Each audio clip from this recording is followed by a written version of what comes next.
on Marks. All Philadelphia, all day. 97.5 The Fanatic and the Fanatic app. Oh, welcome into Middays without Marks today. Johnny Marks still in Disney.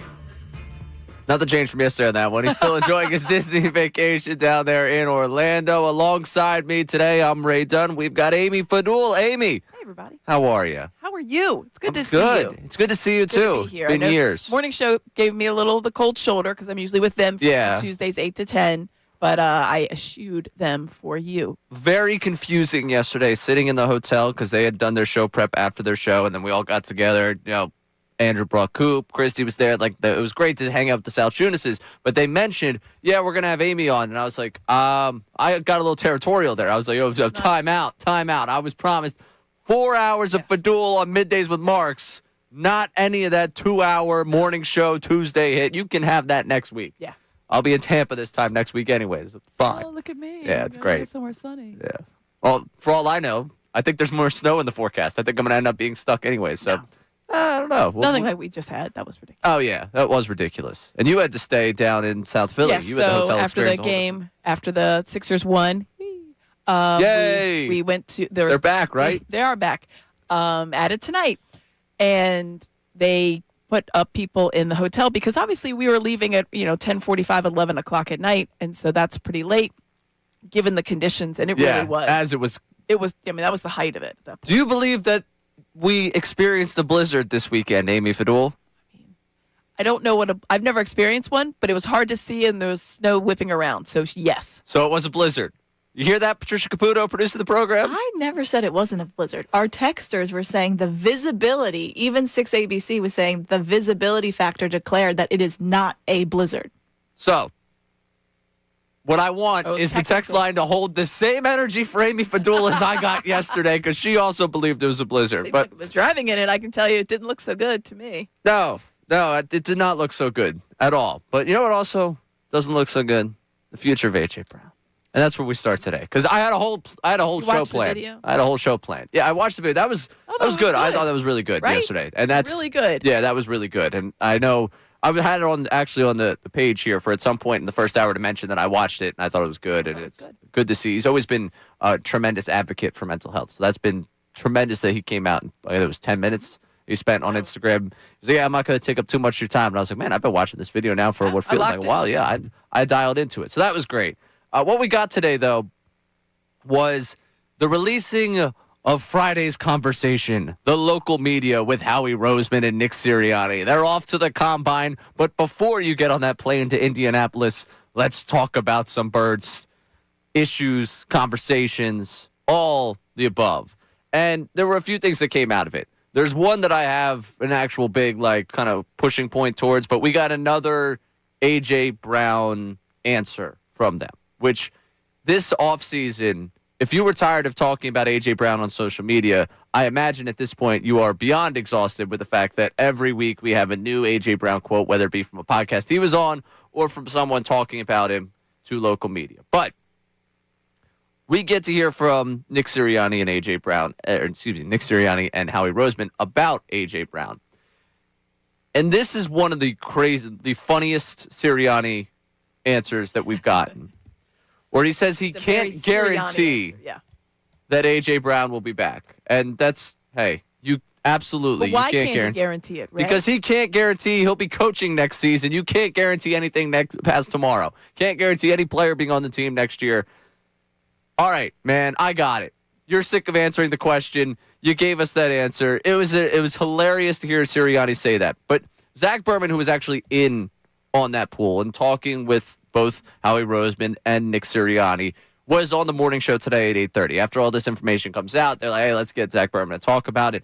And Berman talked about the way he feels about an A.J. Brown trade. And again, last week, what he said about the A.J. Brown situation was a lot of this feels like it's up to A.J. and whether or not he wants to be there, whether or not he could buy in to what exactly they're going to put out there. Here is Berman on the latest on how he feels about the future of A.J. Brown in Philadelphia. I don't think that there's much more there as far as him coming back. I know they said that, but I feel the same way when I spoke to you guys last week, that I think a lot of this is going to have to do with AJ's interest in either playing here or playing elsewhere, in what the market is for AJ, one thing Howie said is that, and it makes sense, I agree with Howie on this, is you answer the phone on everybody. He said he wouldn't be doing his job if he didn't hear what prices are for players. And But he didn't say that last time, which is why I find it interesting that now all of a sudden he is saying. Well, it was framed specifically like, are you going to listen to offers ahead of the league year? So that was the specific question that came to him. And he answered it like he's always listening. I know a lot was made of the fact that, Nick said he can't guarantee anyone's going to be on the roster next year. I don't think this is them like saying they're trading AJ, but I also think that this is a possibility. And I think we'll know more after Indy kind of what that price is. So we are going to know more after this week. That's what I've been promised. Everyone's like, hey, there's going to be a lot of people talking at the combine. I'm listening, all right? I'm listening right now. Whatever they're talking, whenever that comes out, we're going to be talking about that, obviously. I want to know exactly what's going to happen. But to bring you that quote from Sirianni exactly, I can't guarantee how anything's going to play out into next season. I can't guarantee that. I mean, I'm thinking I'm going to be the head coach next season, but you can't guarantee anything past tomorrow, which is hilarious. It's like you can literally answer any question that way. Correct. With like, hey, coming up, what do we got? I don't know. I don't know if I'll still be here after this break. Like, yeah, nothing is guaranteed past this exact. Later? I don't know. It's almost an existential crisis that he's having right there. Nothing's guaranteed past this moment in time. Like, I'm not answering the question, but I am going to answer it in a way that if something does happen, I'm all covered. I told you it wasn't guaranteed. Yeah, and this is the Eagles fans listening right now. What's he supposed to say? You're right. He's not. There is no win to this answer. And someone else will point out to us that Howie Roseman guaranteed that, or what he says. Roseman said about Wentz a couple years ago before they traded him. It's like having one of your fingers, like taking one of your fingers off, like having taken your arm off or something like that. Yeah, it's like attached to us. Yeah, it's missing like a body part. Yeah, it's like, oh yeah, he's so much entrenched in what we do, and it's like, all right, now he's a Colt. So whatever they say right about now, you can look at it, we can analyze it, and they could change exactly what they mean in a couple weeks. It is interesting to see the way that they change a little bit of the answer here. To Sirianni, I don't expect to get much from because it's not really his decision. To Howie Roseman, like, yeah, we're listening, of course. What else is he going to say? I'm not listening. I can't do anything. He keeps falling back on this great player conversation. And really what it comes down to is, can you convince A.J. Brown that there's going to be something more in this offense for him? And at this point, I don't even know if it's so much of, is it this offense going to work for you? Or is this, do you think enough of the way the head coach has his philosophy on football, the way the quarterback plays the position, can those two guys be anything more different than what they've been over the last 4 years for you to make you feel like it's going to be a massive change for you? Exactly. And is there enough confidence in this new system and whatever it's going to look like that it's going to be enough to change?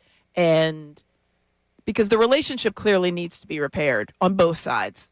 And honestly, if you look at it offensively, there's relationships that need to be repaired as far as how the offense is run and the trust in that offense. I don't think that that's like a big, giant, sweeping, surprising statement. If you were a player in this offense last year, you didn't feel confident in it. No one could. No.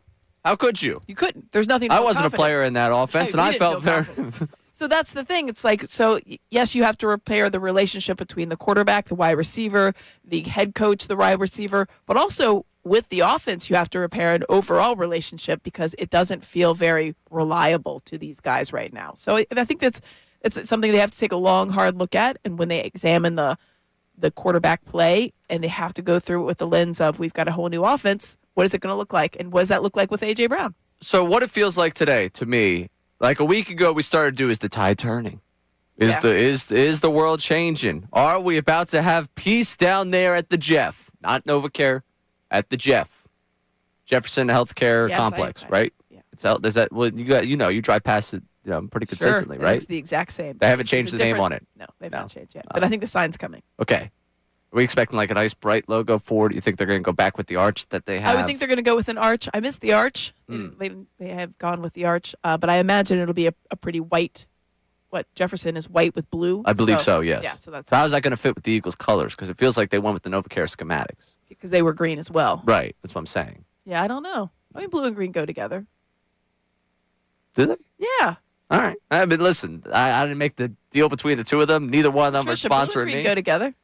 I don't know. I just think that the midnight green, that Jefferson blue, if it works, it works. You know what? It's money. It doesn't really matter. And the only color they care about is green there, and they're getting it in that deal. Exactly. Anyways, problem is, I feel like after the way we were talking a week ago, and it was just like, oh, maybe he is going to be back here. Now I feel like I'm standing in front of the bulldozer again. And I don't know if you're familiar with this phrasing I've been using, Amy, when it comes to the A.J. Brown trade. But I feel like I'm standing in front of the bulldozer to stop this trade from happening. Yeah. I am the like, protester. I'm like, please don't let it happen. Because I already see in the YouTube chat, we're getting upset of like, oh, you're trading him away. I'm not trading him away, man. I am not. Even I hear today, right before the show starts, Stan from Drexel Hill was calling into the morning show, and they were going, well, if it was a first and the third. And even then, I'm standing out in front of the bulldozer. I'm like, I'm considering it, but I really don't want to let it go. I really don't want to see that happen. Because, again, I don't look at this team as one that you can't just easily replace A.J. Brown, no matter how you feel about A.J. Brown, no matter how you feel about where he's at in his career. To say that you're going to find someone at his level to replace him is not enough. You can say that offense could be better next year because it has to be, and that's true, but it doesn't mean that you have the top-end ceiling of a team with A.J. Brown. Right. That's where my concern lies in all this thing, why I'm not going over the top to make that trade, make him get out of here. Just like I know there's people that want, hey, we need change for change's sake in his point. Yeah, I think you have to make it work. I think he does seem like Berman's hinted, though, a little bit at, like, there's the change for change's sake on AJ's side, where it's like, maybe I don't love. Maybe I'm just not, this is not the right spot for me anymore. Right. My welcome has been worn out. Maybe he feels that way. And I don't want him to feel that way. You want him to still feel very welcome. He's very welcome. If I'm running an organization. You're welcoming. Yeah. You're I'm a welcoming guy. I want him to be there. Now, one guy that's also no longer welcome, or didn't feel welcome anymore, Jeff Stoutland. Yeah. So it's interesting what we got out of this Roseman and Sirianni conversation, because it's the first we've really gotten in the way of the two of them since Stoutland leaves. Right. And they go into building this offense. There's some things we'll react to about building this offense. But I found it very interesting Howie Roseman talking about the relationship that he had with, and still has with, Jeff Stoutland. Yes. How close they are, what he means to him. And that, I don't want to say raises an eyebrow, a little bit of like the decision-making here and who's in charge and what exactly goes past this. But the quote we got out of all this with Howie Roseman, talking about the relationship he has with Jeff Stoutland, was saying that he is still close to him and he has a lot of great memories with him. He's very fond of him. It goes on to a long thing about just addressing how much he loves, and I'm trying to pull up the exact quote for you right here, of what Roseman had to say about Stoutland. But it gave me the impression that it's like, yeah, I love this guy, and Nick Sirianni saw this vision for what the offense was going to be. Sirianni has this idea that this team, that we're going to go to this Mannion thing. The problems we had last year offensively also tied into the fact where Patullo and Sirianni wanted to go didn't match with Stoutland. And Sirianni was a driving force of like, hey, we don't want the run game coordinator title on him anymore because I feel like there's more we can do in the run game that doesn't fit what Stoutland does, which fits with a lot of the reporting, a lot of the conversation we had after he left. It does make this, though, Sirianni's big bet. Yeah. This offense, and as much as we want to say the strings are pulled by Howie Roseman and Jeffrey Lurie, what they want to see in this organization, once they didn't land one of the top guys, whether it be a McDaniel, and we talked about the concern of McDaniel and Stoutland before it was Mannion and Stoutland. Once it became obvious that they weren't getting those guys and they were going to these next level of candidates, what they've done to empower Mannion, to put Mannion's guys in place, and to go fully into this offense, Sirianni's big bet included removing a franchise icon. And it seems, just listening to Roseman, no, not listening, but reading what Roseman had to say about Stoutland, this is the biggest bet that Sirianni could make. Yeah. And this is the point where it's like, yeah, you've hit your tipping point of decision making. This is it. This is your eggs are in this basket. Entirely in this basket. And it feels like we hit the point of like no return on Sirianni, where like this is the bet you were allowed to make. If this is the bet that fails, we've seen you have a few fail. Yeah, I don't care how recently you won a Super Bowl. This is it. Well, I think that's maybe by design for Nick Sirianni. Like if you're going to go out, you're going to go out on your terms. But he has left himself no wiggle room. There is no anybody for him to rely back on of like, well, because let's face it, when they replaced the OC 2 years ago with Kellen Moore, that was not his call. Right. That was not his hire.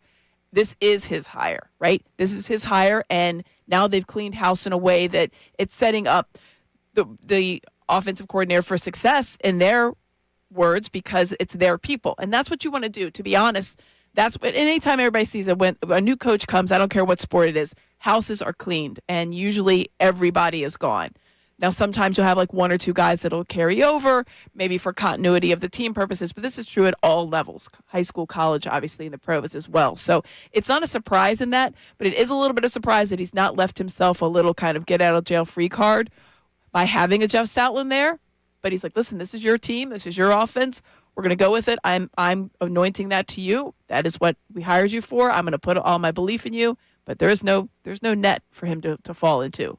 This is the Rosebud quote right here. I don't think it's a secret how close I am to Stout. Not was, I am. How much I appreciate our relationship, the process that we go through. I probably should have 50 stories on our draft process and how we went through them. And I miss him. I care about him, but obviously there's change. So we'll continue to move on. I feel like we have a really good group of people here. I mean, Howie Roseman's just setting up. So when it doesn't work, I'm like, you got rid of our guy. Right. You got rid of our guy. And it almost feels like the power grab, and it's not a power grab as much as it is, hey, this is what I need to do to get what I want out of this. But for an organization where we talk all the time about Lori, Roseman, how the flow chart works, where, hey, Sirianni, what do you do here type of thing. This is a Sirianni, what did you do here type of thing. Sirianni said, the way we need to run things goes one way. Sirianni and Patullo, midseason, wanted more control of the run game. It's part of the reason why. It's been reported a number of different ways that they took control of that. Now, as they get to the offseason, they look to rework things, and Sirianni's guy goes out, and they go through this whole process, and let's not kid ourselves, Roseman's heavily involved in this process as well. But Sirianni, Roseman, they find their guy in Mannion. Part of finding their guy is Stoutland going out the door. Roseman talking about this is very clearly letting you know, Stout's my guy. I like Stout a lot. I miss him. Right. My head coach believes this is the way that offense goes now, or this is the way that offense has to go with the coordinator that we've selected. And Sirianni, in all these pressers, whether, again, you want to believe he's got this power or not, is saying he was the point person. He was the one in charge of making this hire. They have put Sirianni in the corner of, this works. This is on you, guy. We're going to get you some credit. It does kind of feel like they're trying to build in a little bit of credit for him. Like, hey, man, if this works out, you get a little bit of chance. Which is great. But if this fails, you ran him out. We ran you out. And we're going to have a problem with you. This is Sirianni's biggest bet is on the fact that what they are going to do is going to reinvent what they've been. Yeah, and that's the thing that makes it a gamble, and I'm appreciative of that. Yeah, because you need a change. You had to do something, and this seems a little bit like extreme as far as like letting go a franchise icon. I mean, let's face it, Stoutland, there's people in that room that you have made upset. Not just your general manager, but players by getting rid of their guy. Jordan Mailata literally credits him with his entire livelihood. Correct. He's like, I would not be here, literally, without, in this room, in this building, without Jeff Stoutland. Stoutland University, we'll hear about it. It's not a coincidence that it's a big bet for Nick Sirianni, and he made it in a year where there was already talk of him not coming back. Right? And it was kind of like one of those loosey-goosey talks when you listen to the national, like, well, they're not really going to fire him. Like, no, but like it definitely was like thought of. People thought, like, is there a chance he couldn't come back? There's not a chance, right? That guy just won a Super Bowl. And people were like, no, but...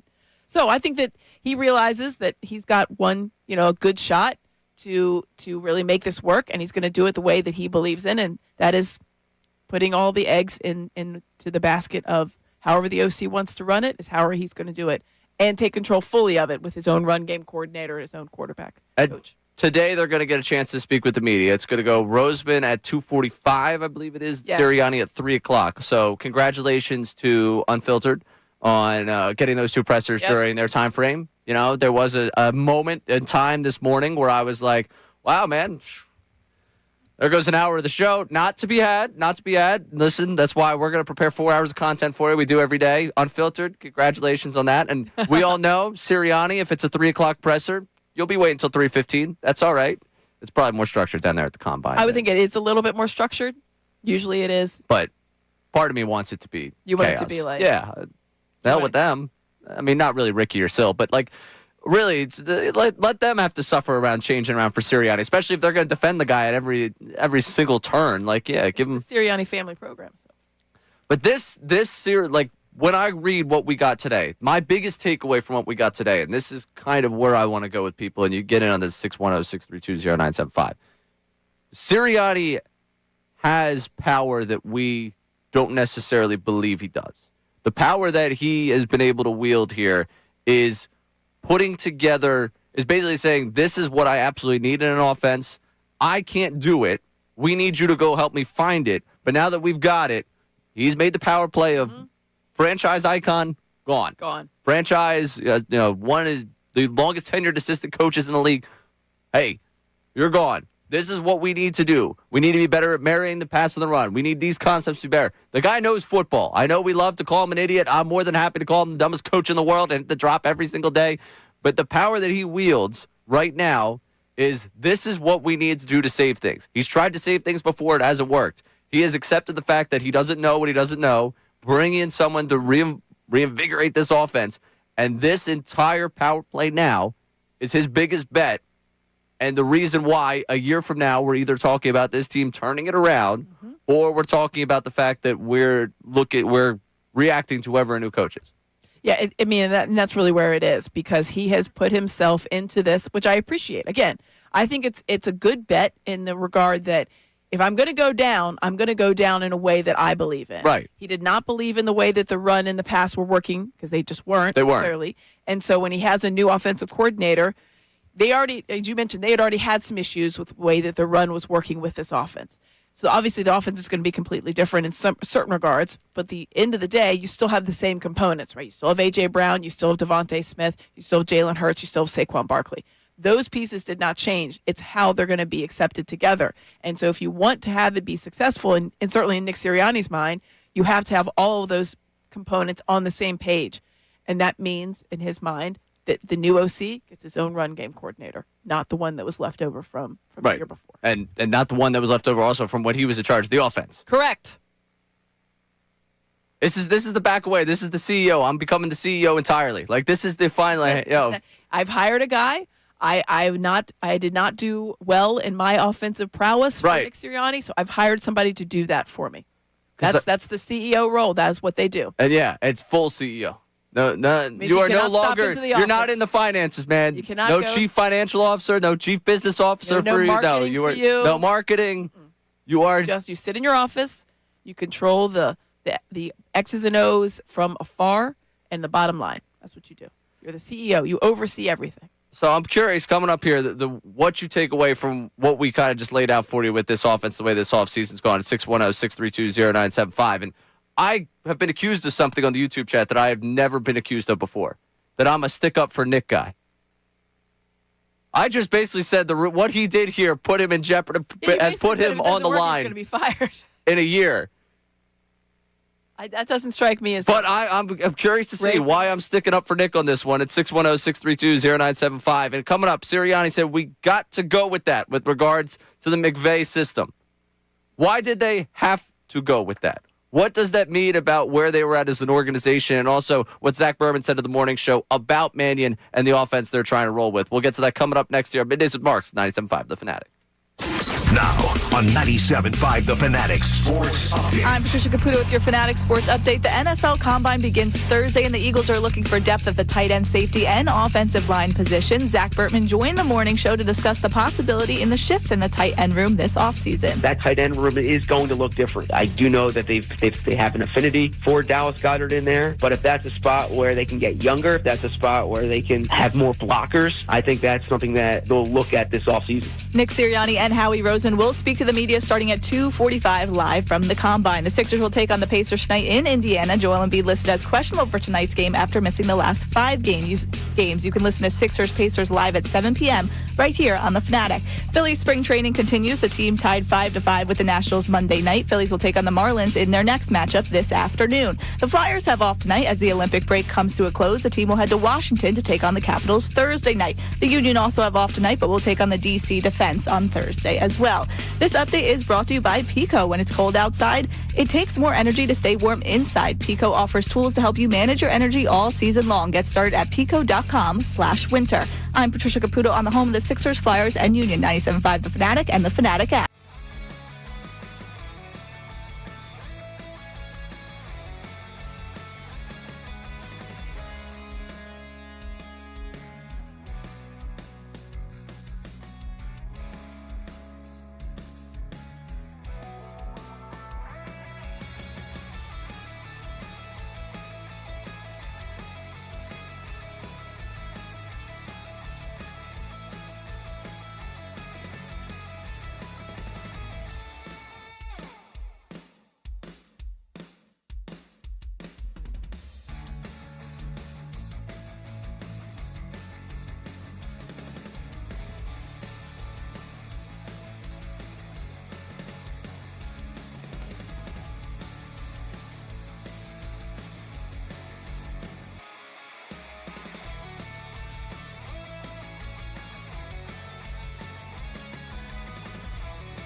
I'm Fedul. I'm Ray Dunn. Patricia Caputo produced the program today. Johnny Marks out on vacation, hanging out with you on what was about 12 hours ago a slow news day. Yeah, it was like there's a couple things to talk about, Yeah. obviously, and some speculation we could talk about because obviously the combine's coming Right. up, and you know, and Oh, then all of a yeah, sudden they were you know like, me. I'm breaking down 40 times, Last- wingspans. Last year we were in a hotel in Hershey, I think the Hershey Lodge, and we watched the combine because Shawnee was so locked in. I've never seen so much combine in my entire life. Really? I don't know why. It is interesting, but it's just people running. Right. It's not that interesting. No, I was thinking, and this is poor planning on my We part. watched like 3 hours of that thing at one point in a row. Yeah, next year I want combine time to do some sort of combine here. We joked about doing the producer combines, where we had like the producers do updates, cut audio, and Yes. it's a live assessment of the producer on the air. That was a Johnny Marks idea. Okay. I was fully in support of it though. Yes, of I course. was right there. Like, yeah, that'd be really funny. That'd be a good They give them the 3 tasks and see how well. right. Yeah, updates. Maybe we do like some sort of like Wonderlic-esque breaking news, test. Breaking news Breaking sounded like news. that type of thing, just to play with the combine. Because I'll be honest with you, the combine for me, I get more joy out of watching the coverage of the combine Right. than the actual combine itself. Well, it's if anybody's watched it, yeah, they'll talk about whoever's. The amount of discussion about everything else, not concerning whatever you're watching, Right. is not, the ratio is way off. They're talking 90% about other stuff, and all of a sudden there's someone that's just running across your screen. They're like, oh yeah, he did really well. It doesn't, unless the person, because last year I think it was somebody ran close to the record for the 40 time. That was like the only time I think they actually like referenced like, oh, Yeah. this gentleman was fast, and then we moved on to 85 other topics. Dude looks good in shorts. Shirts and shells. Yeah, like that's pretty much where they're at. Oh wow, and not even the wingspan's more of an NBA comment where it's like, oh, that Correct, wingspan that was something. Yeah, impressive. obviously they measured like the vertical and all that stuff. Hand size. That's what this is. This is Hand size. somebody this week is going to have small hands, Oh, and that's that's unfortunate for the future of their football career. Because that's all they're going to be talked about. It's going to be very close to. We all know exactly who had the larger hands and who had the smaller hands. Right. Small hands are what kills careers, really, when it comes down to it. Tiny hands. Yep. Unfortunate. Really unfortunate. That there's one person this week that will be known for their Yes. small hands. Poor and guy. I'm already upset for that person. Yeah. But It's going then to be tough. this week will also be the week where one quarterback goes from to He looked can't great miss, at the combine. can't miss. Great at the combine. You have all this game tape on him, Yeah, but he yeah. showed up in shorts and his hand was a little bit bigger than you expected, and Yeah. now he's that a vertical is a little bit better. bona fide top 15 pick. Take that guy in the first round. You move mountains to Yes, get that guy to exactly. be a part of your franchise. He is your franchise. So that's the combine that we'll have this Yeah, but week. that's what would have been, kind of the common, like the overall dominating of like the conversations this week about like Eagles drafts. But no, the Eagles wanted to have some serious news, so they had that come out this morning. Right. And the Phillies were like, yeah, we got a tie. Don't talk about baseball like that. We got other stuff to talk about. We got other stuff in baseball. Yeah. Bryce Harper talked to Matt Gelb. Yeah. I got some takeaways from that. There was a couple of very interesting Harper quotes in there that I'll be interested to break down with you. But Sirianni, one of the quotes from what we were talking about, and to me, this decision, not so much this decision, but the offense, it was very clear of, hey, we need to clean things out. This is organizationally. We need to clear things out. We need things to work out. Your boy didn't work out. What you guys were trying to do offensively didn't work out. Sirianni, reason he's still here, I still believe going back to 2023 is because he's, yes, sir, I understand what you guys want. I understand and I'm that. going to deliver that. He's realized he's got himself in a pretty great situation. He's not going to jeopardize that. And part of what happens when they go about looking for something new, I think that Sirianni, as a part of his frustrations from a season ago and the struggle they had offensively, goes in and says, hey, I don't think currently the way we do things in the running game, we can efficiently marry it to the pass game, and that's something that can work for us going forward. One of the issues with that is the way that they want to go about their run game, and that goes back to Jeff Stoutland. So when they go through their assessment of the season, there is an assessment there for Sirianni that says, hey, this has not worked for us in the past. Because I don't believe this is working for us in the past, when we go about the new staff, we need to be open to some things. And I can assure you, Howie Roseman, when he says we need to be open to some things, he's like, yeah, you need to be open to some things too. You need Exactly. to be open to this offense. You need to be open to changing things entirely. But as a part of that, I'm sure there was hey, I don't know if we could keep doing the running game. We've done the running game. It seemed like in season they made that decision. Mm-hmm. That leaves, if there was one guy of Sirianni or Roseman that would say maybe we should reassess what we're doing with the offensive line coach and the run game coordinator, it would be Sirianni, the two of them. I don't think that Roseman comes to that decision on his own. And that's the thing. I think that obviously there's a certain amount of collective thought in hiring processes and the way that they're going to try to shape things. But at the end of the day, it does come down to your CEO, head coach. And that's by design. That's how it's supposed to be. And I appreciate that in one regard. You just worry that it's just maybe too much. I worry that it's too much. Too much change in 1 year? Oh, yeah. A lot of change. There's going to be a lot of change in 1 year. That's a lot of change in 1 year. And I'm not saying you didn't. Clearly, things needed to be changed. Yeah. But that is a lot. These are wholesale, sweeping. It's as if they were not successful in any way, shape, or form last year. And on paper, you look at it and you're like, well, it's a team that won a lot of games. But it was the way that it looked. Yeah. And especially the it didn't feel like damning a successful thing was season. Coming out of the bye. To me, yes. Where it's like you had 2 weeks to put together something, and you put together nothing. And as you mentioned, they knew it wasn't going well. Mid-season, you knew it wasn't going well, so you're trying to make some changes at that point, and it still doesn't work. So I think that was another thing. The whole thing, it just felt off. So I appreciate that, but people from the outside are like, "But you guys won a lot of games." Yeah, it didn't look so good though. Sirianni said we got to go with that with regards to the McVay system. We got to go with that. Yes. Why is it we got to go with that? Is it just because it's the current NFL way of running offense? Is it because he looks at it and says, if there's going to be a way that I maximize this roster, it's this way? Or is this organizationally, hey, we want to be at the forefront of what the NFL's doing. You know what the forefront of the NFL's doing? It's what McVay is. Sean McVay. Right. Yeah, I mean, I think that's it. I think that's a lot of it. It's when you see something successful, just in the morning show I had Amy Trask on, I thought she made a good point. I mean, it's one that you see played out over and over again. When you have success, people are going to start to poach your players and your style and your coaches. Mm-hmm. So in the same regard of, you don't have to go back that, hey, everybody talked about West Coast offense. Then it didn't become the West Coast offense anymore because it was just the way the NFL teams started to play the game because it was so successful. Everybody saw that. Obviously, the personnel originated it was the reason it was so good. So, yeah, I think that there is something to it as far as, like, you want to try to mimic the success that's out there, but you have to do so in a way that works for your team, and you can't just copy it just to copy. Tush Push is a prime example. The Eagles did not run it well last year. We all know that. Their offensive line was hurt. You cannot run it without a very healthy and successful offensive line. But even before that, other teams started to run it, the Bills being a very notable team. No one else ran it as well, and it's because their personnel just were not at that level, and they did not were not able to have it successful. So I think that there is something you could take away from McVay's, but I don't think you can just Sean McVay has a really good idea here, so let's just use that. Well, that's not exactly how that's going to work. No, not exactly how it's going to work out for you. I want to get to something that was said. I believe this was NFL Network that Patricia Caputo sent to me yesterday. It was, hey, we need this. Coming up, Isaiah Stanback, who played the NFL for a little while there. We'll go through the bio that he was on rosters that won Super Bowls, but he said something very, very interesting about, he used a phrase I'm very intrigued in with the Eagles, talking about this offense going forward. He's trying to break down the offense, and he just drops a line in there that I'd love to get people's perspective on coming up. And we'll get to the text line coming up because I know that there's people upset with any conversation you have about Sirianni-wise. Either I'm standing up too much for him, and I understand that I also have been said that I am now too negative on him, both in the first hour here. So I'm curious to get how we get to that point. At 610-632-0975. Coming up, are the Eagles a ticking time bomb? That is the phrasing used by Isaiah Stanback that I want to hear and then break down coming up next. Alongside Amy Fedul, I'm Ray Dunn. This is Middays with Marks on 97.5, The Fanatic. The Flyers are in the Olympic break and are 8.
time of us actually on the air. Oh, you guys are always in commercial. Well, you know what? I would put one more commercial break in to have another 5 minutes to talk with Amy off the air. Alongside Amy Fedul, I'm Ray Dunn. Patricia Caputo producing the program for us today. Getting into a lot of Eagles conversation early on here because there was the closed-door Sirianni Roseman pre-combine. Hey, everyone, if you can't make the trip to Indy, don't worry. We'll bring Indianapolis to you. We'll talk to you before we leave for the combine. And Sirianni and Roseman talked about a number of things. I keep going back to this Sirianni quote about A.J. Brown not being able to guarantee that anything's going to – can't guarantee that I'll be the coach. Can't guarantee that it's just an all-time. I can't guarantee how anything's going to play out in the next season. I can't guarantee that. I mean, I'm thinking I'm going to be the head coach next season, but you can't guarantee anything past tomorrow. Thank you, Sirianni. The classic, yeah, I won't be there. I could, step out into the street, slip, and someone could hit me with their car. Like, yeah, that's true. That is absolutely true. That's something that could happen, but it's just the way he answers questions, man. Because it's the way he answers questions. He just drives me nuts. It's like we don't know what's going to happen. We don't know what's going to happen at all. I mean, but you could have like an idea, and I like that he used the word guaranteed because the idea is, do you think A.J. Brown will be in an Eagles uniform next season? That is the crux of the question, right? Yeah. Well, I can't guarantee it. I didn't ask you to guarantee it. No. I asked you what you thought. As the head coach of the Eagles, do you think he will be on your team? You can't guarantee anything. Can't guarantee it. Can't guarantee he'll be the coach next season, which I don't think you can guarantee he'll be the coach beyond next season because it seems like in his assessment of things, he came to the conclusion that the way they did things running the football under Jeff Stoutland was not good enough. And Howie Roseman, who spoke during this very same back and forth with reporters about how much he loves, misses, and respects Jeff Stoutland, was like, all right, we have to make changes. Changes are going to be made, and they're okay with it. He's still under contract by the Eagles, so Roseman still can invite Stoutland into his office and hang out, but he's not going to be your coach, and I think that's the biggest bet we've seen Sirianni make coming into this season. Now, there was this was NFL Network. Isaiah Stanback was on there, a former NFL player, talking about the Eagles' offense and some of the changes they're going to make. And this was something that caught the ear of one Patricia Caputo, but also caught my ear after she sent it to me. So what do we got here? No, right? None of us know what this offense is going to look like. But what we do know is they have a ton of weapons, right? We know that they have Jalen Hurts at the helm. We know that they have Saquon Barkley. We know their offensive line is still intact. Lane Johnson said he's coming back, right? We know that they have A.J. Brown. They have Devontae Smith. They have the weapons. But the question is, how are they going to utilize the weapons? And is there going to be continuity? That's been the issue over the last few years. Even 2 seasons ago, when they were doing whatever they wanted, there were still a bunch of issues because guys were on the sideline reading books, right? Like, the guys just weren't in tune, right? So can you come in and make everybody happy? That's what happens when you have so many chefs in the kitchen, and that's been the issue in Philadelphia. They're a ticking time bomb. They're a ticking time bomb. A ticking time bomb. Can you make everyone happy? They're a ticking time bomb. So then that goes down the path of, okay, what level of upset is inside of there? Is this I'm reading this from the outside, and reading this from the outside, A.J. Brown can't be the only one that's unhappy? Or I'm reading this from the outside, and, man, it's just kind of impossible to manage that many Eagles for this long in the National Football League? I mean, I feel like it's a little bit more of the latter. Right. And when you look at it overall, I don't know. It just seems like there's just a lot up in the air. But the ticking time bomb is such an interesting comment to me because really anything is a ticking time bomb if you put the scenario in the right kind of frame of mind or the right format, the way that you look at it, or the right lens, maybe I should say. But it's just for the whole thing to come in. And we had this conversation when you're looking at the relationship between Jalen Hurts and Nick Sirianni a year ago. Can it be repaired? Is it going to be able to be repaired? And it seemed about that was fine. But now you're just wondering, given the fact that there's new offense and there are wholesale changes, maybe that is a more helpful thing. But because of that, is it now more pressurized? Yeah. Right? Because it is so new and it's like, all right, we changed everything. And if it doesn't work, this was our last. It does kind of feel like a last hope type of thing. Like if A.J. Brown is here, this would be like a last hope type of thing, which is wild to think about. It's wild to think about. That's the reason why we respect what you saw from New England, what you saw from Kansas City. It's not the norm. There's one of them. Mm-hmm. There's one of them that happens each decade. Like the team of the 2020s right now in the NFC, I saw this graphic popping around. You would probably argue through the first half of the decade of the 2020s in the NFC, not the NFL, because the NFL, it would be the Chiefs. But in the NFC, probably the Eagles, because they've gone to 2 Super Bowls, they've won 1. You look at it, you could look around and say, the 49ers have had success. They haven't got the ultimate prize this decade. Seahawks have gotten the ultimate prize, but I don't think have been at the Eagles level the entire decade. No. And I think there was one more team. The Rams, who also got the ultimate prize. And maybe you could argue they're right there with the Eagles. And if you really want to do it, McVay's been kind of the poster child of the way the league's gone. And well, people they want to mimic his offenses. Right. That's for sure. So you could give the argument between the two of those teams about who would be the team of the decade of the 2020s, but there's a reason why windows aren't wide open forever. And maybe it is kind of the last hope of this nucleus, of this core, of the way they're going about things. But it says a ticking time bomb. Yeah. It's just an interesting way to put it. Is it I guess with, again, this nucleus, you believe it? But don't you believe there's a reset? Aren't we too far along in this organization being good enough to believe that there is a reset that'll spin it back around? Like then how we retrust type of mentality on this one. When he says ticking time bomb, I think like, oh man, they're going to implode and we're going to have a couple of years years here. Like it was almost, it was fluky and everything has been so pressurized that there was just only one more straw to break the camel's back and then it's all gone.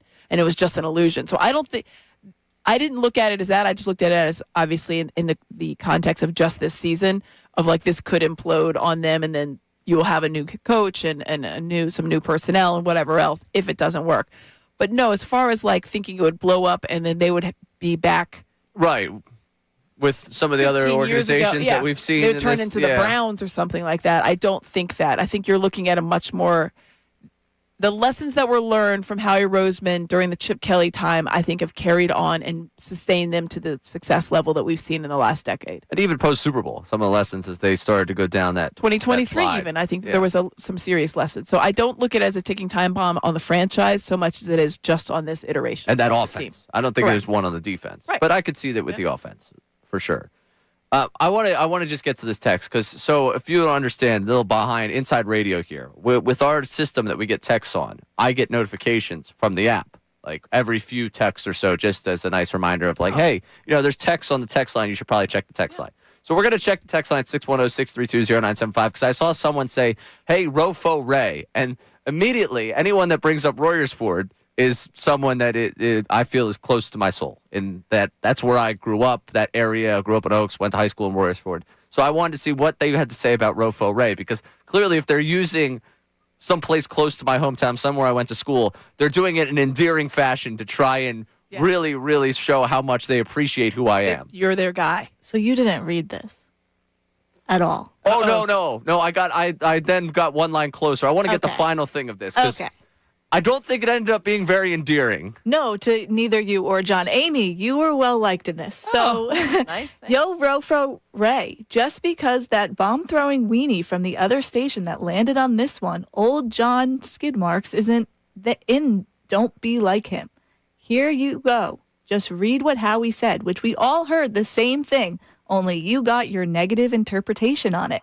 Nothing he read or said leads me to believe anything that you're saying. Amy, don't lower yourself with this clown. Oh, no. So, John also catches a lot of shrapnel in this one. John's violence. John's Disney right now. I was like, yo, Rofo Ray. I was like, oh, this is going to be really nice. Like, oh, yeah, there's a guy that knows me, giving me a shout out from my hometown. I was like, okay. He has sent multiple texts since then and also said, Nick hooked you like a catfish, ? Oh. All right. Now you're positive. Should we? I want to do it like a poll. Is Ray pro Sirianni or anti Sirianni? I feel like that you're neither of those things. But I'm confused as the one. So did he have a problem with you're saying with how he said about Stoutland? Yeah, I guess my interpretation of the Stoutland departure and what they are trying to do. I genuinely believe that is something that when they went in and said, what can we assess and what can we change? If there was someone in that room that said, can we change this? It's Sirianni suggesting, can we change this? Not Roseman suggesting, can we change this? I would be very surprised, Howie Roseman, given the effusive praise that his quotes were of Jeff Stoutland, that it was his. Now, obviously, if his head coach believes in it and he said, this is what's going to turn him around, he's going to have to back his head coach because his head coach is his head coach. But Howie Roseman has nothing but effusive praise for Jeff Stoutland. I miss him. That was the quote. I miss him. Yeah. Whew, man. Rofo Ray. From Rofo Ray to a clown in a matter of a paragraph there. Alongside Amy Fedul, I'm Ray Dunn. Coming up, Bryce Harper did an exclusive with Matt Gelb.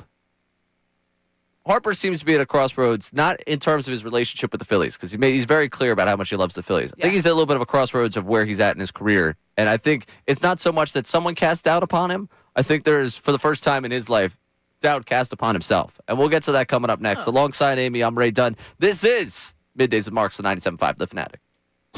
Now on 97.5 The Fanatic Sports Update. Time for the Combine. I'm Patricia Caputo, and this update is brought to you by Morgenstern Medical. This February at Morgenstern Hair Restoration, when you book a hair transplant, you'll receive a full year of Nutrafol absolutely free. Call 610-831-HAIR or visit morgensternhair.com. The NFL Combine begins Thursday. Eagles looking for depth at the tight end, safety, and offensive line positions. Zach Bertman joined the morning show and discussed the possibility of Howie making a big offseason move. The Jalen Phillips decision plays a lot into what happens this offseason, and just their goal right now is to try to retain players, and that they're not necessarily looking at the splash. I will tell you, having covered Howie for 14 years, he does like to make a splash. Nick Sirianni and Howie Roseman will speak to the media starting at 2:45 live from the Combine. Sixers will take on the Pacers tonight in Indiana. Joel Embiid listed as questionable for tonight's game after missing the last 5 games. You can listen to Sixers-Pacers live at 7 p.m. right here on The Fanatic. Phillies spring training continues as they tied with the Nationals Monday night. The Phillies will take on the Marlins in their next matchup this afternoon. The Flyers have off tonight as the Olympic break comes to the close. The team will head to Washington to take on the Capitals next Wednesday. This update is also brought to you by Pico. When it's cold outside, it takes more energy to stay warm inside. Pico offers tools to help you manage your energy all season long. Get started at pico.com/winter. I'm Patricia Caputo on a home of Sixers, Flyers, and Union. 97.5 The Fanatic and The Fanatic app.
without Amy Fedul. I'm Ray Dunn.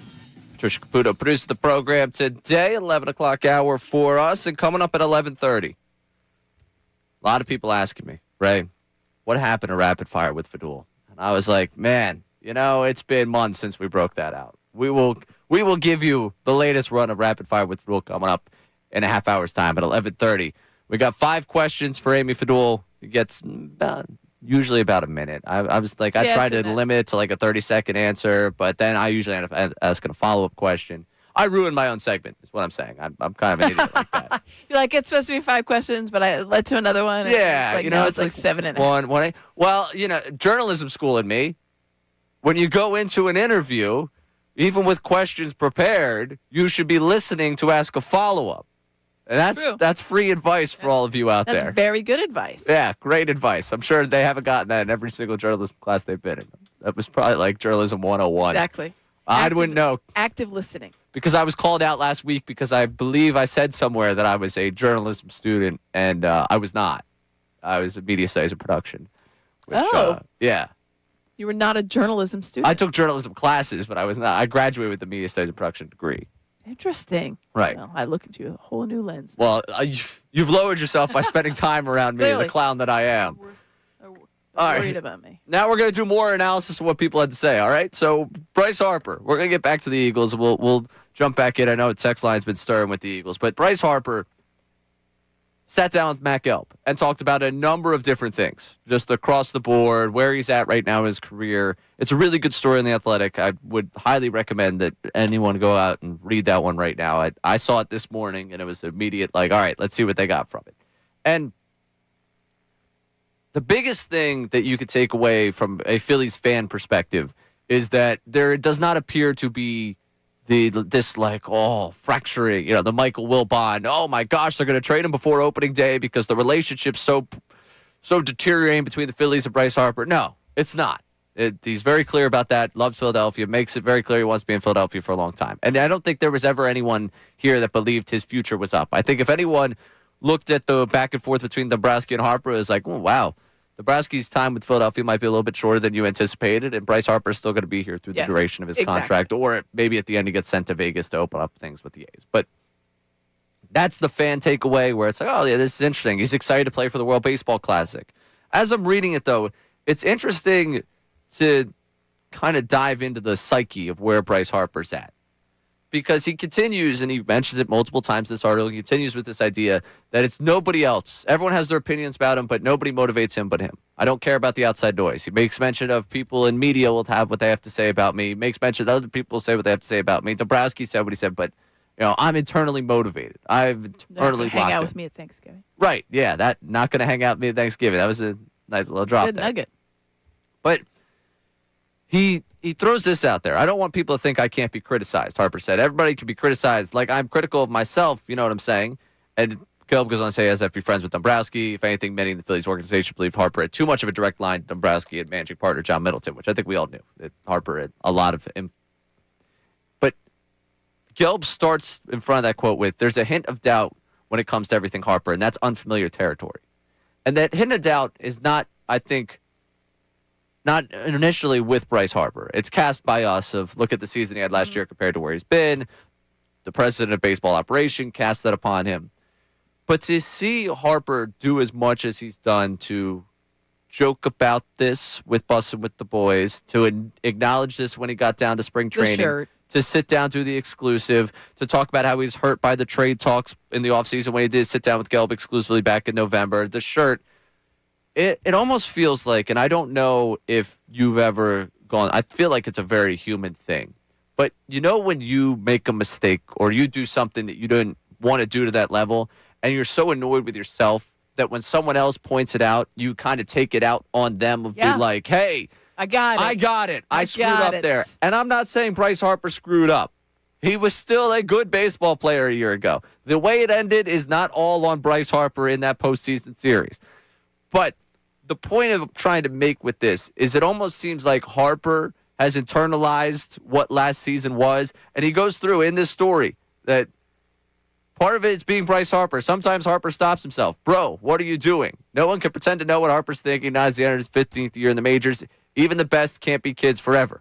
I don't let people get in my head, Harper said. You know what I'm saying? I just don't. That's not who I am. I've always been this way. I don't think everyone's ever going to feel or get to think what I feel or how I feel about it. So he kind of goes through all these different things. They go through what he's doing right now down there at spring training. I was pissed today. I swung 2 pitches inside. There are some things I need to work on right now. Obviously, taking walks and stuff like that. Trusting myself in the batter's box. Trusting my mind. Trusting my instincts. And I think I've gotten away from that in the last year and a half. And I haven't trusted my instincts as much as I should in the batter's box. This is a guy that's battled through injury over the last couple of years. We've seen it. Think back to the wrist, think back to the elbow. At one point, the back, I think, was acting up for him. We've seen him battle through injuries. We've seen also this team be locked into a competitive window where they haven't achieved the ultimate goal. We're more than halfway through this contract at this point. If you gave truth serum to himself and probably people in the Phillies organization, they would have thought they've gone down Broad Street at this point, that they would have celebrated. When they brought him in, that was the expectation. They were opening up a new window, and it took a couple of years to get there. They did. They had that miracle run 2022, and then we've seen them compete, be on the doorstep. 23, they were doorstep going to another World Series. The last 2 years, they were a good regular season team that ended up, by the end, not getting past the divisional round, divisional series. Yes. And it almost feels like Harper has, in this time, kind of seen the legacy and seen what he wanted to write in terms of the story and doesn't like the last few chapters of this story and the way that they keep finishing. And he's starting to cast doubt on the I know I could be this guy. I know I could be this guy. I know I've been this guy in baseball, and I believe I can get back to this level. But the amount that has been talked about me not getting back to that level is at least at play a little bit in his brain. Yeah, I mean, I think all these, you mentioned it, all of these things he's acknowledging the fact that there is that. So when Gelb says, like, there's that seed of doubt, it's not that the fact that people, they really think that he's doubtful to get back to the level that they expect, but the way that he's acknowledging it, that's where I think it comes in, because it's been acknowledged by him in this conversation with Matt Gelb. In others, you mentioned the podcast that he was on, it was discussed. We all know about the T-shirt, the trade talks, things like that, where his name is mentioned. He has to acknowledge it, and I appreciate that he acknowledges it. I just think it's interesting that to the level of which he's acknowledging it. It is very true of, like, I got it. It wasn't good. Let's talk about it. But maybe it's this way of kind of like flushing it from the system. Like, I got it. I know it was not good last year, and I'm just going to, like, purge, and I'm just going to talk about it a lot. But then once the season starts, I'm not going to talk about it. I would think that's maybe the mindset right now. Yeah, and it's, again, I think it's so much of I realize where I'm at. Right. And almost I don't need someone to tell me I got you. that I am not there, because I'm trying to find that in myself right now. He said he's going through a year and a half where he hasn't trusted his instincts. Well, that to me is very eye-opening, and I appreciate the full disclosure on that, too, Right. because when you watch him at the plate, and watch a lot of them at the plate, their plate approach, we all know, wasn't disciplined at times. And so for him to acknowledge that, it was almost like it snowballed. And maybe this is him also kind of pointing that of, like, I wasn't trusting myself, and so therefore it just kind of compounded upon itself, and that's what you saw at the end. It was still a good season, but it was not a good season by Bryce Harper standards, and I think that's where the difference is. Yeah. And he's searching to see it. Like, I think in Harper's mind, and I think this is an elite athlete's mind. I think this is, and I can't ever say I was elite at anything, so maybe this is more so projecting on, like. I mean, the clown ballers would disagree. Yeah, obviously. I mean, well, that's a great poll. Polling my softball team is a really, really strong. See, I have been a clown for a long time. A clown baller right there. You were one on the softball field. Well, they were already telling me if we play at the field we played last year, I got to tone it down with, you heard about the drama of me hitting the home runs. Yes, that's was right. A little much. Yeah. Sorry, I tapped into a little bit of power. You're not allowed to do that at the clown ball. Took 25 years of life for me to find a little bit of power in the swing.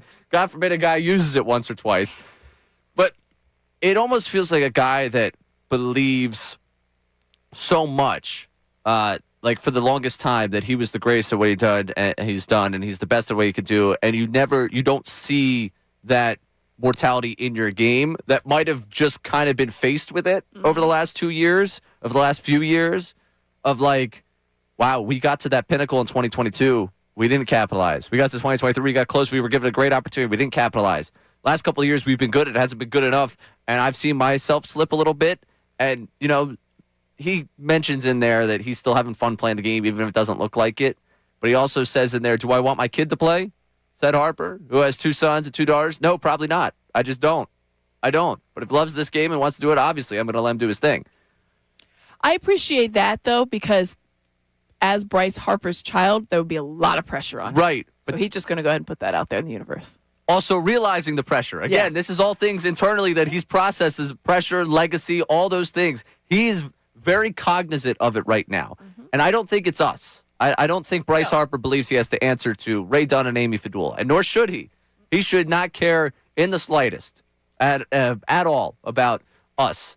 And he makes it very clear in that story that he's going to continue to say that he doesn't care about us. Whether or not he does, that's none of my business. But I think he has cared so much in his head about where he needs to go that he's acting this way, I think, because he's started to question it a little bit. Yeah. Well, I mean, that's a scary thing for me, though, as someone that supports the Philadelphia Phillies, that he's questioning it. I think that he's acknowledging it, and I think that's an important step. I don't know that he's questioning it so much as that the acknowledgement of and the admitting of not having that confidence. Right.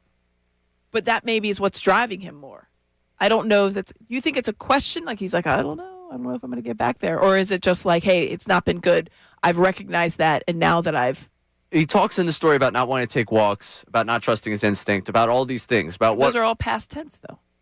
And he said he didn't trust his instincts. And I hope that he's found that back. He's telling me that he was pissed yesterday about 2 swings he had on an inside pitch. That's true. That's true. Like, and they say this, and this is kind of what I hope for the World Baseball Classic, that we just get like a crazy Harper homer early on, and he just rediscovers I am the guy around here. Like, I am the guy. Like, I am still him. I am still him. We all need those. Yes. We all need those moments. Now, there are different places, different ways in which that comes out of you. For Bryce Harper, it might be a big moment on a big stage. For me, it just might be a fun night out on a Friday. Like, there's different ways to find it, but everybody needs that I'm still him moment. Mm-hmm.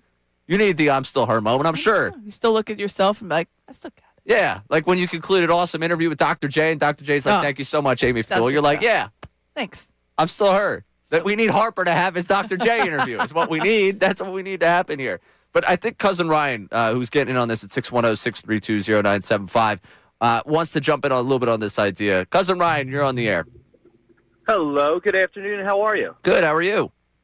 Good. So, you know what? I think Dave Dombrowski did what he should have done and called Bryce Harper out to tell him to go and find that dog. I mean, if nobody else is really going to hold him accountable, then maybe Dave Dombrowski has, because Harper walks around with this big bat attitude, but he hasn't put the team on his back like he pretends he has.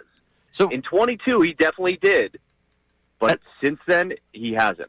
I've really gone to the line of thinking that Dombrowski was kind of lucky in where he was walking this one down, because I do think he just said it because he believed it, and I don't think there's anything wrong with believing it. Him saying it, I still don't love. That's why I was okay with Harper going back at him.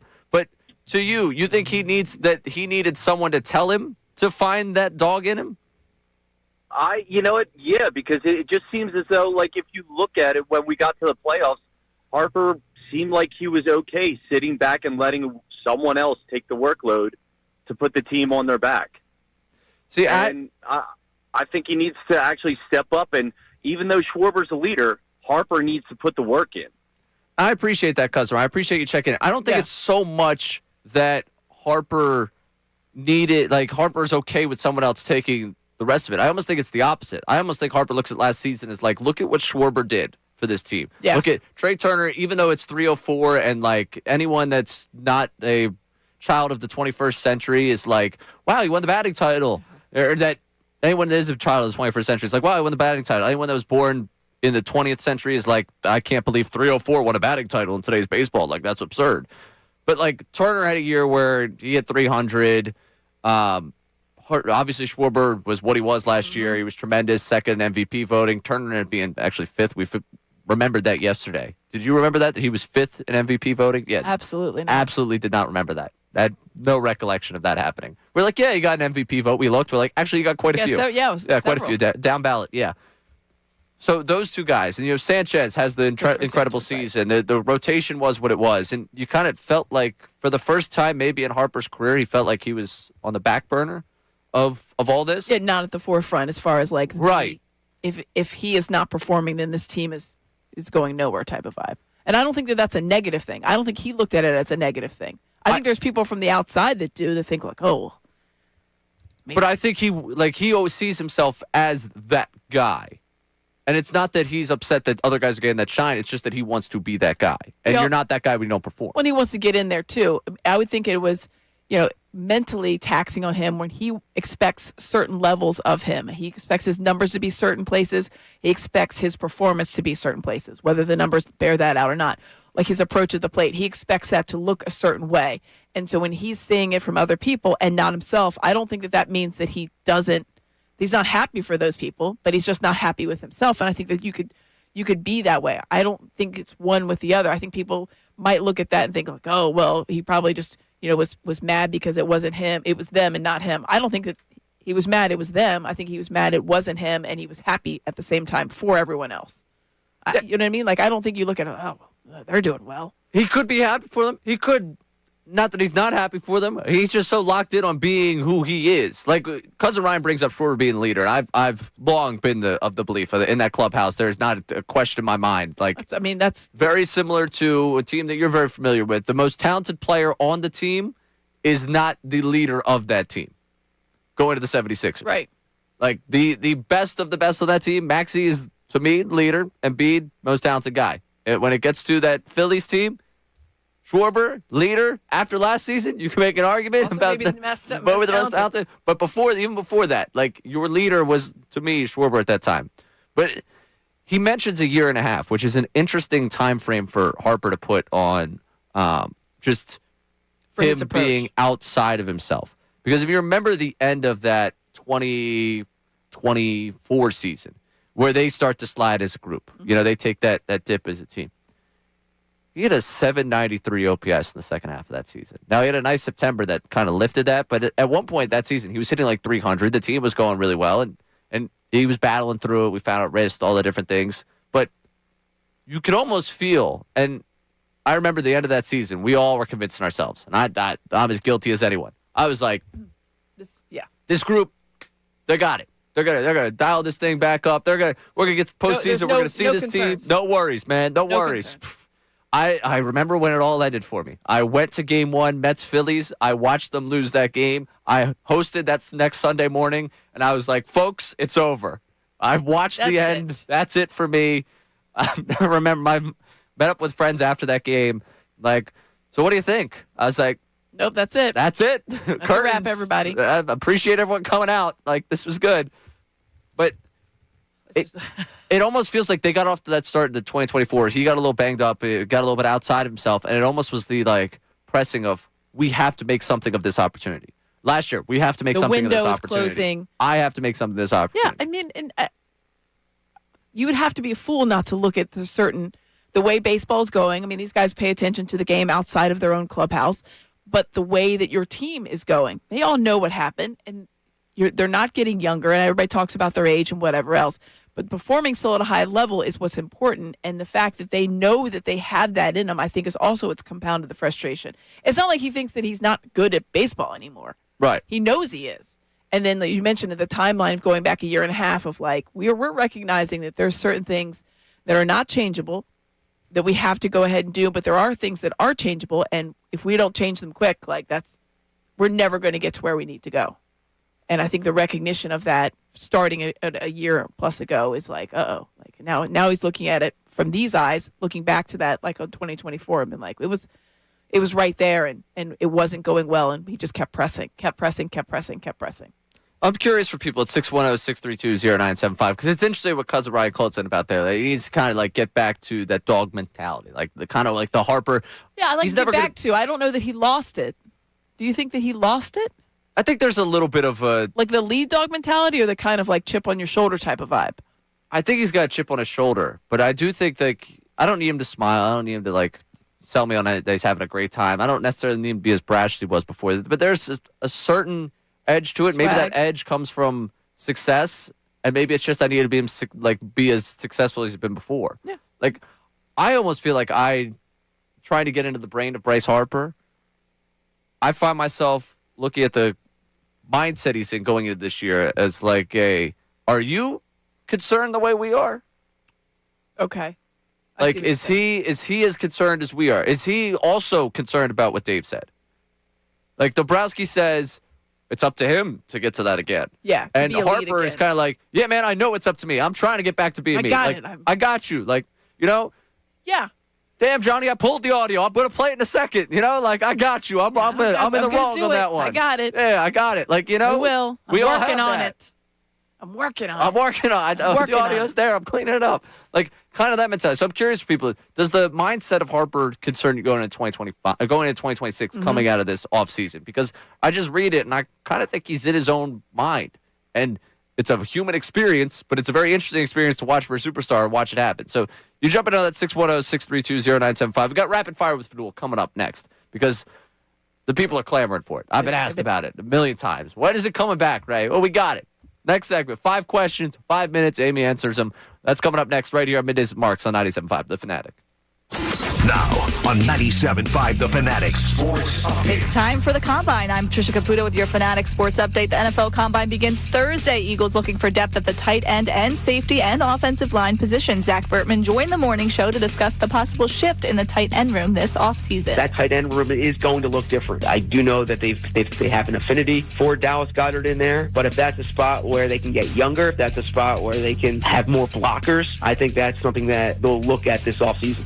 Nick Sirianni and Howie Roseman will speak to the media starting at 2:45 live from the Combine. The Sixers will take on the Pacers tonight in Indiana. Joel Embiid is listed as questionable for tonight's game after missing the last 5 games. You can listen live to Sixers-Pacers starting at 7 p.m. on the Fanatic. Phillies spring training continues. The team tied 5-5 with the Nationals Monday night. Phillies will take on the Marlins in their next matchup this afternoon. Flyers have off tonight as the Olympic break comes to a close. The team will head to Washington to take on the Capitals Wednesday night. The Union also have off tonight, but will take on the D.C. Defense Thursday. This update is brought to you by Orderly Meds, affordable GLP-1s. OrderlyMeds.com gives you access to semaglutide and trizepatide, often up to 50% less. Visit OrderlyMeds.com/radio. Individual results may vary. Eligibility required. See site for details. I'm Patricia Caputo on the home of the Sixers, Flyers, and Union. 97.5 The Fanatic and the Fanatic app.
I need an 85-degree day. I need a 90-degree day that makes me question. Aren't you going to Tampa next week? I am. Birmingham this weekend.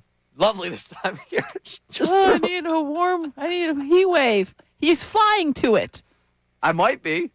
Who knows? Johnny got down to Orlando. It was 50 degrees yesterday. Oh, yeah, the people down in Florida. Oh, it's cold down here. Shut your Ricky pie says he holes. left Saturday. He wants to correct what you just said, Ray. Yeah, he left Saturday, but it was 50 degrees yesterday. It was 50 degrees all weekend. Yeah, this guy's got a lot. I would kill somebody for 50 degrees. Yeah, of course. That's what we're on the same side of the same argument here. But you're the one that's leaving. All right, let's see what the weather's going to be next. Oh, wow, never mind. I'm going to shut up. The weather in Tampa next Tuesday looks great. All right, spring training. We got some storylines out. We're talking Bryce Harper. Yeah, sits down with Matt Gelb before. I don't think there's any pens left to be thrown at There him. aren't. It's empty. Maybe curse on the air. Apologies. Hold out it of a together, job. Ray. Apologies. Before we get to rapid fire with Fedul in a second here. The YouTube chat. And by the way, YouTube chat recap every day, 1:45. You should be tuned in for that. I don't know. Stuff. Yesterday, Sean Rodman coming after the YouTube chat saying that they had a D+ level day in terms of content for him to pull for the YouTube chat recap. Nate's back today because Nate and Dutz, I don't know if you know this, Dutz being that he just turned 18 like a week ago, and Nate, who looks like he's 16, both of them still get snow days. Are you familiar with the practice that has occurred here? Their mom can't get the minivan out to drop them off. So it's just it's hilarious to me, like like where's Nate and Dutsy? It snowed. You're like, and then it's good. We had a good time yesterday with Austin and with Rodman, but yeah, the two of them back today. Great to see the two of them. I gave a nice hearty handshake to Dutsy when he got here. I missed him. And I said, I'm going to call you out on this, but I'll defend you to everyone else who wasn't here yesterday, too, because the building was absolute, just desert. Like, there's no one here, which makes sense. Got to be safe because of the snow. But our YouTube chat today is making me laugh. And our YouTube chat, Kieran, just got on the chat, said, what I missed. And JM, Ray's Sirianni's biggest fan and wants to trade Bryce. Andy, Ray is completely done with Bryce Harper. MPD, Ray has assembled a bus full of idiots to go boo Harper. And you were a flip-flopper apparently on Roseman. Yes. No, Sirianni, pardon. Sirianni. I both hate and love him at this point. Who knew? So I appreciate our YouTube chat hanging out with us here today. It is time for one of my favorite segments, Rapid Fire with Fedul. We give 60 seconds on the clock. We give 5 questions to Amy Fedul. She gets a minute to answer each of those questions. We are going to begin with Amy Fedul's biggest takeaway from the gold medal the Team USA won on Sunday. What did you love about the hockey, and is it wrong to end a gold medal game on 3-on-3? Is it right to end it on 4-on-4? Is that better? So that was my first thought on that. Nate McKinnon, enjoy your little stuffed animals, because that was my favorite part of the entire gold medal game. Yes, it was awesome. Yes, it was exciting. The golden goal was amazing. Love it. But McKinnon getting that stuffed animal in his face was everything that I needed. That's what I loved. That's what I loved the most. If Truly. you ask McKinnon, though, the best team, you watch the game, was not the one. Listen, I got it. But honestly, watching that hockey match, we were locked in. We got up. We're all watching it. And one of my favorite things is Baker comes down, who's 5, and he's just like, "Is this the Flyers?" I'm like, no, buddy, it is not. It's most decidedly not right now, but it could be. Could it? Sure. Hellebuck was the takeaway. Like, Jack Hughes, tremendous. As soon as we saw that there was, they had numbers, I was like, they're going to score here in that overtime portion. But Hellebuck saved them in the third period. All right, moving on to a trade that I'm sure you've talked to a number of people about at this point. 2 weeks following the NBA trade deadline, has there been a trade in recent memory that's aged as poorly as watching Jared McCain ball out for the Thunder? I mean, yes, there have been trades that are going to go down as worst trades, and that they were definitely awful. But for the Sixers, that one is going to go down in the books as one of the ones of like, really, you had to do this right now, you needed it right now, you got to go right now, So no, I mean, the Doncic trade is going to be the worst trade in the history of the NBA, and that will always be the answer. But no, is that one aged more poorly? Not for the Sixers. There's not one. Within 2 weeks? Within 2 weeks' time. That's Dropping more the 21. incredible thing here. And I think it's also because when you look at the Sixers situation at the guard position, that's where it really starts to yeah, well, it just take a happens to turn. be that Grimes misses time as soon as you make that deal. It's kind of incredible the way karma works on that one. All right, speaking of trades, big conversation around the Philadelphia Eagles. We mentioned it at the outset of the show today. A.J. Brown. In 2026, A.J. Brown will wear the uniform of what team? You can't guarantee anything. Right? There's no guarantees. I didn't realize Sirianni's co-host of the show over He's here. going to wear an Eagles uniform. All right. Yes. I like that. He's Buy gonna wear into Mannion. Yes. He's going to buy in. He's going to rejuvenate this offense, and I think he's going to be locked back in. So he's going to wear an Eagles uniform next season. All right. A.J. Brown, back next season. You heard it here first, as reported by him. People are like, but she said, this is my opinion. No, it's Amy acid, Fedul's rapid opinion. fire. All right. 2 non-sports for you. Best way to spend a snow day? Oh, in the snow. In the snow. So you're not a inside. Oh, I'm not in the snow, but for people that enjoy the snow day. All right, but if you had your ideal way to spend the snowstorm, I know Courtyard Marriott in South Philly was obviously the top choice, but if we could take that was off the board. That's fine. No, inside with people hanging out, watching like movies and just doing stuff that you don't normally wouldn't get to do all together on a day. Got it. All right. Reading So- a book, watching TV, vegging out. Good old veg. Okay. You don't get to do that a lot. Veg says, no, that's fine. Yeah. I do At least something. I don't get to do that a lot, I Right, should yeah. say. Something I like to spend a snow day doing something I don't do a lot. With drinking. Yeah. So you Last can't, one for you you here. can't say that. All right. I mean, it's a different day for me. It's a different world. Snow just colder. Yeah, no, it takes me out to somehow I ended up at Fishtown Tavern. I don't know how that happened. So weird. All right. For you, how many times have you done the Disney trip? This is not the fifth question here. Have you done the Disney trip? I have. Oh, we did it with Shawnee when he was 5, so we'll probably have to do it with Baker coming up soon. How many times? I went a lot as a kid. Okay, I was going to ask, how many times would you want to take your kids to Disney? So I grew up, and that was a big thing that we did. I think I went a couple times as a kid. I went one time when I was in high school, and I went one time later. So I've probably been there, I don't know, not 8, 9, 10 times. But I think for kids around here, it's not as monumental. I feel like people like Hershey Park and the shores just as much as they like Disney World. So I think it's a one-off, and you see if the kids really like it, then you go back, because it's not a cheap endeavor. Really? No, it is not a cheap endeavor. No. Yeah, shocking. But yeah, I would think every kid needs to do it once. So we'll do it at least once for each child, and then if they decide that it's something they would want to do with a vacation, then maybe we would think about doing it again. But at least once. At least once. At Okay. least once. Probably at least once. All right. That's fair enough. How many times have you been? 3, I think. Yeah, I think I honestly, I think I went like 3 or 4 times when I was in like elementary school, middle school. I went once when I was in high school. I went once out of high school. So that's like, 5, 6 times. And I think I've been 2 times since then, 3 Wow. times since then. So yeah. Yeah, you're a My Disney parents expert. took all of the grandkids when married or having. I think I was married, but I didn't have any children at the time, and so I just like absolutely bogarted my way on that trip. Yeah. Like I'm sorry I Epcot's don't open have. too. Yeah, I'm sorry I don't have like a kid here, but I'm still going on this trip. Yeah, I think I was the oldest on both sides, cousin wise. So like everything kind of worked out for you in that when you're like kind of the poster child of like, oh my God, there's a grandkid. So that yeah. led So to the then- first Disney trip, and then down the line, it's like, all right, well now we need these other kids to experience it. And then we did one a couple years ago where it's like my mom was like, all right, everybody's leaving the house, like we're doing something before everybody leaves. Yeah. So we're doing this. Yeah, there's that kind of vibe. Yeah, So- I've been 8 times. Yeah, it's not a bad trip. Johnny Mark's down there at Disney today. That's why I asked you. Enjoy. And making the trek and Enjoy. all the chaos. But I want to get to the text line here because we did get some Phillies conversation on the text line. And one of them is my favorite question that we always ask about this organization. But I want to start with Harper talking about his teammates and what that text we got there. You get it at 610-632-0975. What do you got, Patricia? Okay, one texter says Harper should be getting a lot more heat than what he does, but you want the one about the players, is that right? So Yeah. let me read this one first. I am a Bryce Harper guy, but I don't like how he's passively aggressively blaming teammates for not protecting him when needed. He is an I guy first. Is that what the takeaway was from the Matt Not Gelb today article? from the Gelb story. I understand people why they'd be upset about it. I didn't love him saying we should keep everything in house and then him taking a shot at the cleanup spot when like Alec Boehm is right there. That I think you could be critical of Yeah. Harper being Right. hypocritical right there. I think that's you should not be saying we've got issues, but those should stay in-house about performance, and then take a shot at the cleanup spot performance from last year.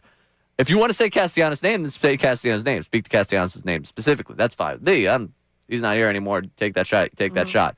But in terms of keeping things in-house amongst the organization, I didn't love that. So if that's what he's talking about being an eye guy, I know we had the conversation of him not being thrilled about his performance as compared to everyone else. I do see that more as an internalized thing. As Rather being than like, a comparative thing. Yeah.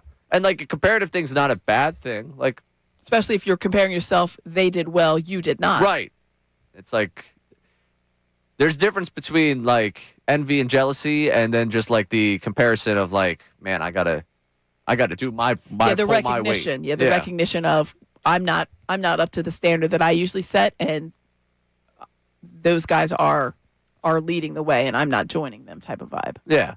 So we'll get to the text line about holding Harper to the standard and what we say about Harper, because that's always a fun conversation. I know that's sitting there on the text line, 610-632-0975. We'll get to that coming up. Plus, 2 big expansion conversations. One, I need someone in this country to explain something to me about a very popular sports destination, because I've never been, and I want to come from a place of understanding about it. All right, because they're talking about Major League Baseball expansion, and they were talking about one city, and I need to understand why. 2, an expansion of something that's very, very personally close to my heart. Something we've talked about on this program over the last 2 weeks that not 1, not 2, but 3 different listeners and Sean Brace have now sent to me to make sure I'm aware of it, and I better be at opening day for it. Oh, I better be at opening day for it. Expansion in baseball, expansion in the food world. Your interests. That I'm very interested in. Alongside Amy Fedul, I'm Ray Dunn. This is Middays Marks on 97.5. The Fanatic.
Middays with Marks.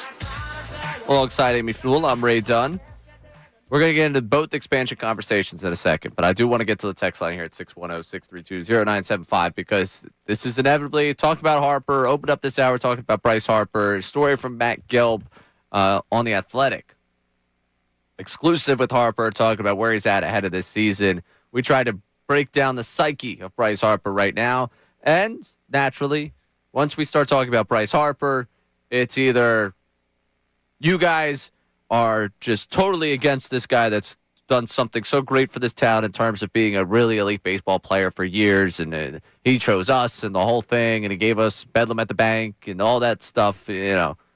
Bedlam at the Bank was the year I graduated college, and it's slowly becoming a more distant memory. But, you know, it's all right. He's done a lot for this city. He's done a lot for this baseball team.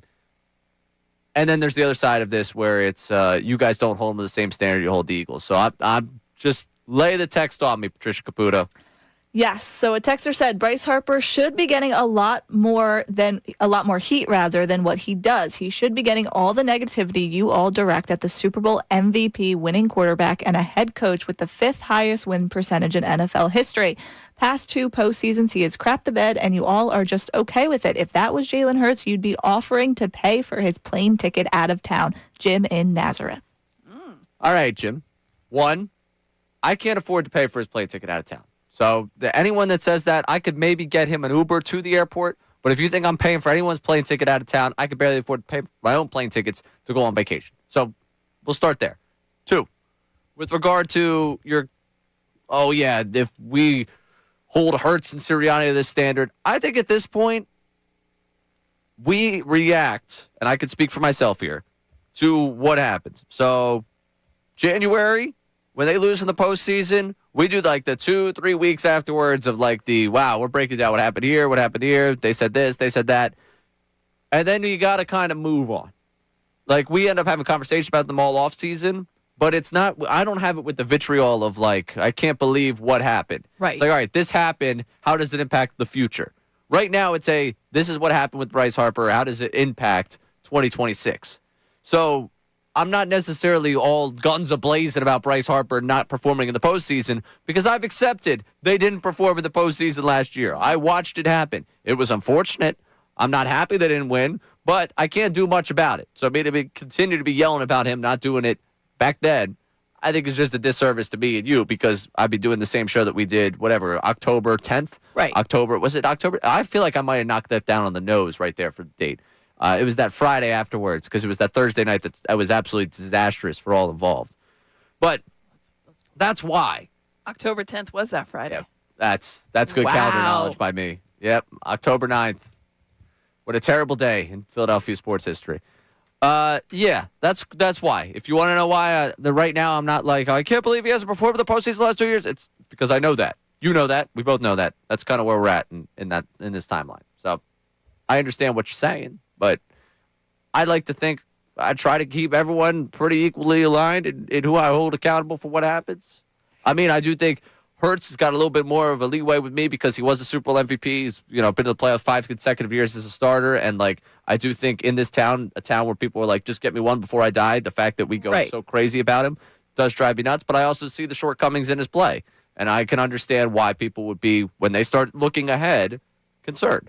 So that's why I'll continue to dole out criticism or at least look at where it's going with him. I think you can be critical without going to the extreme of like, well, that's it.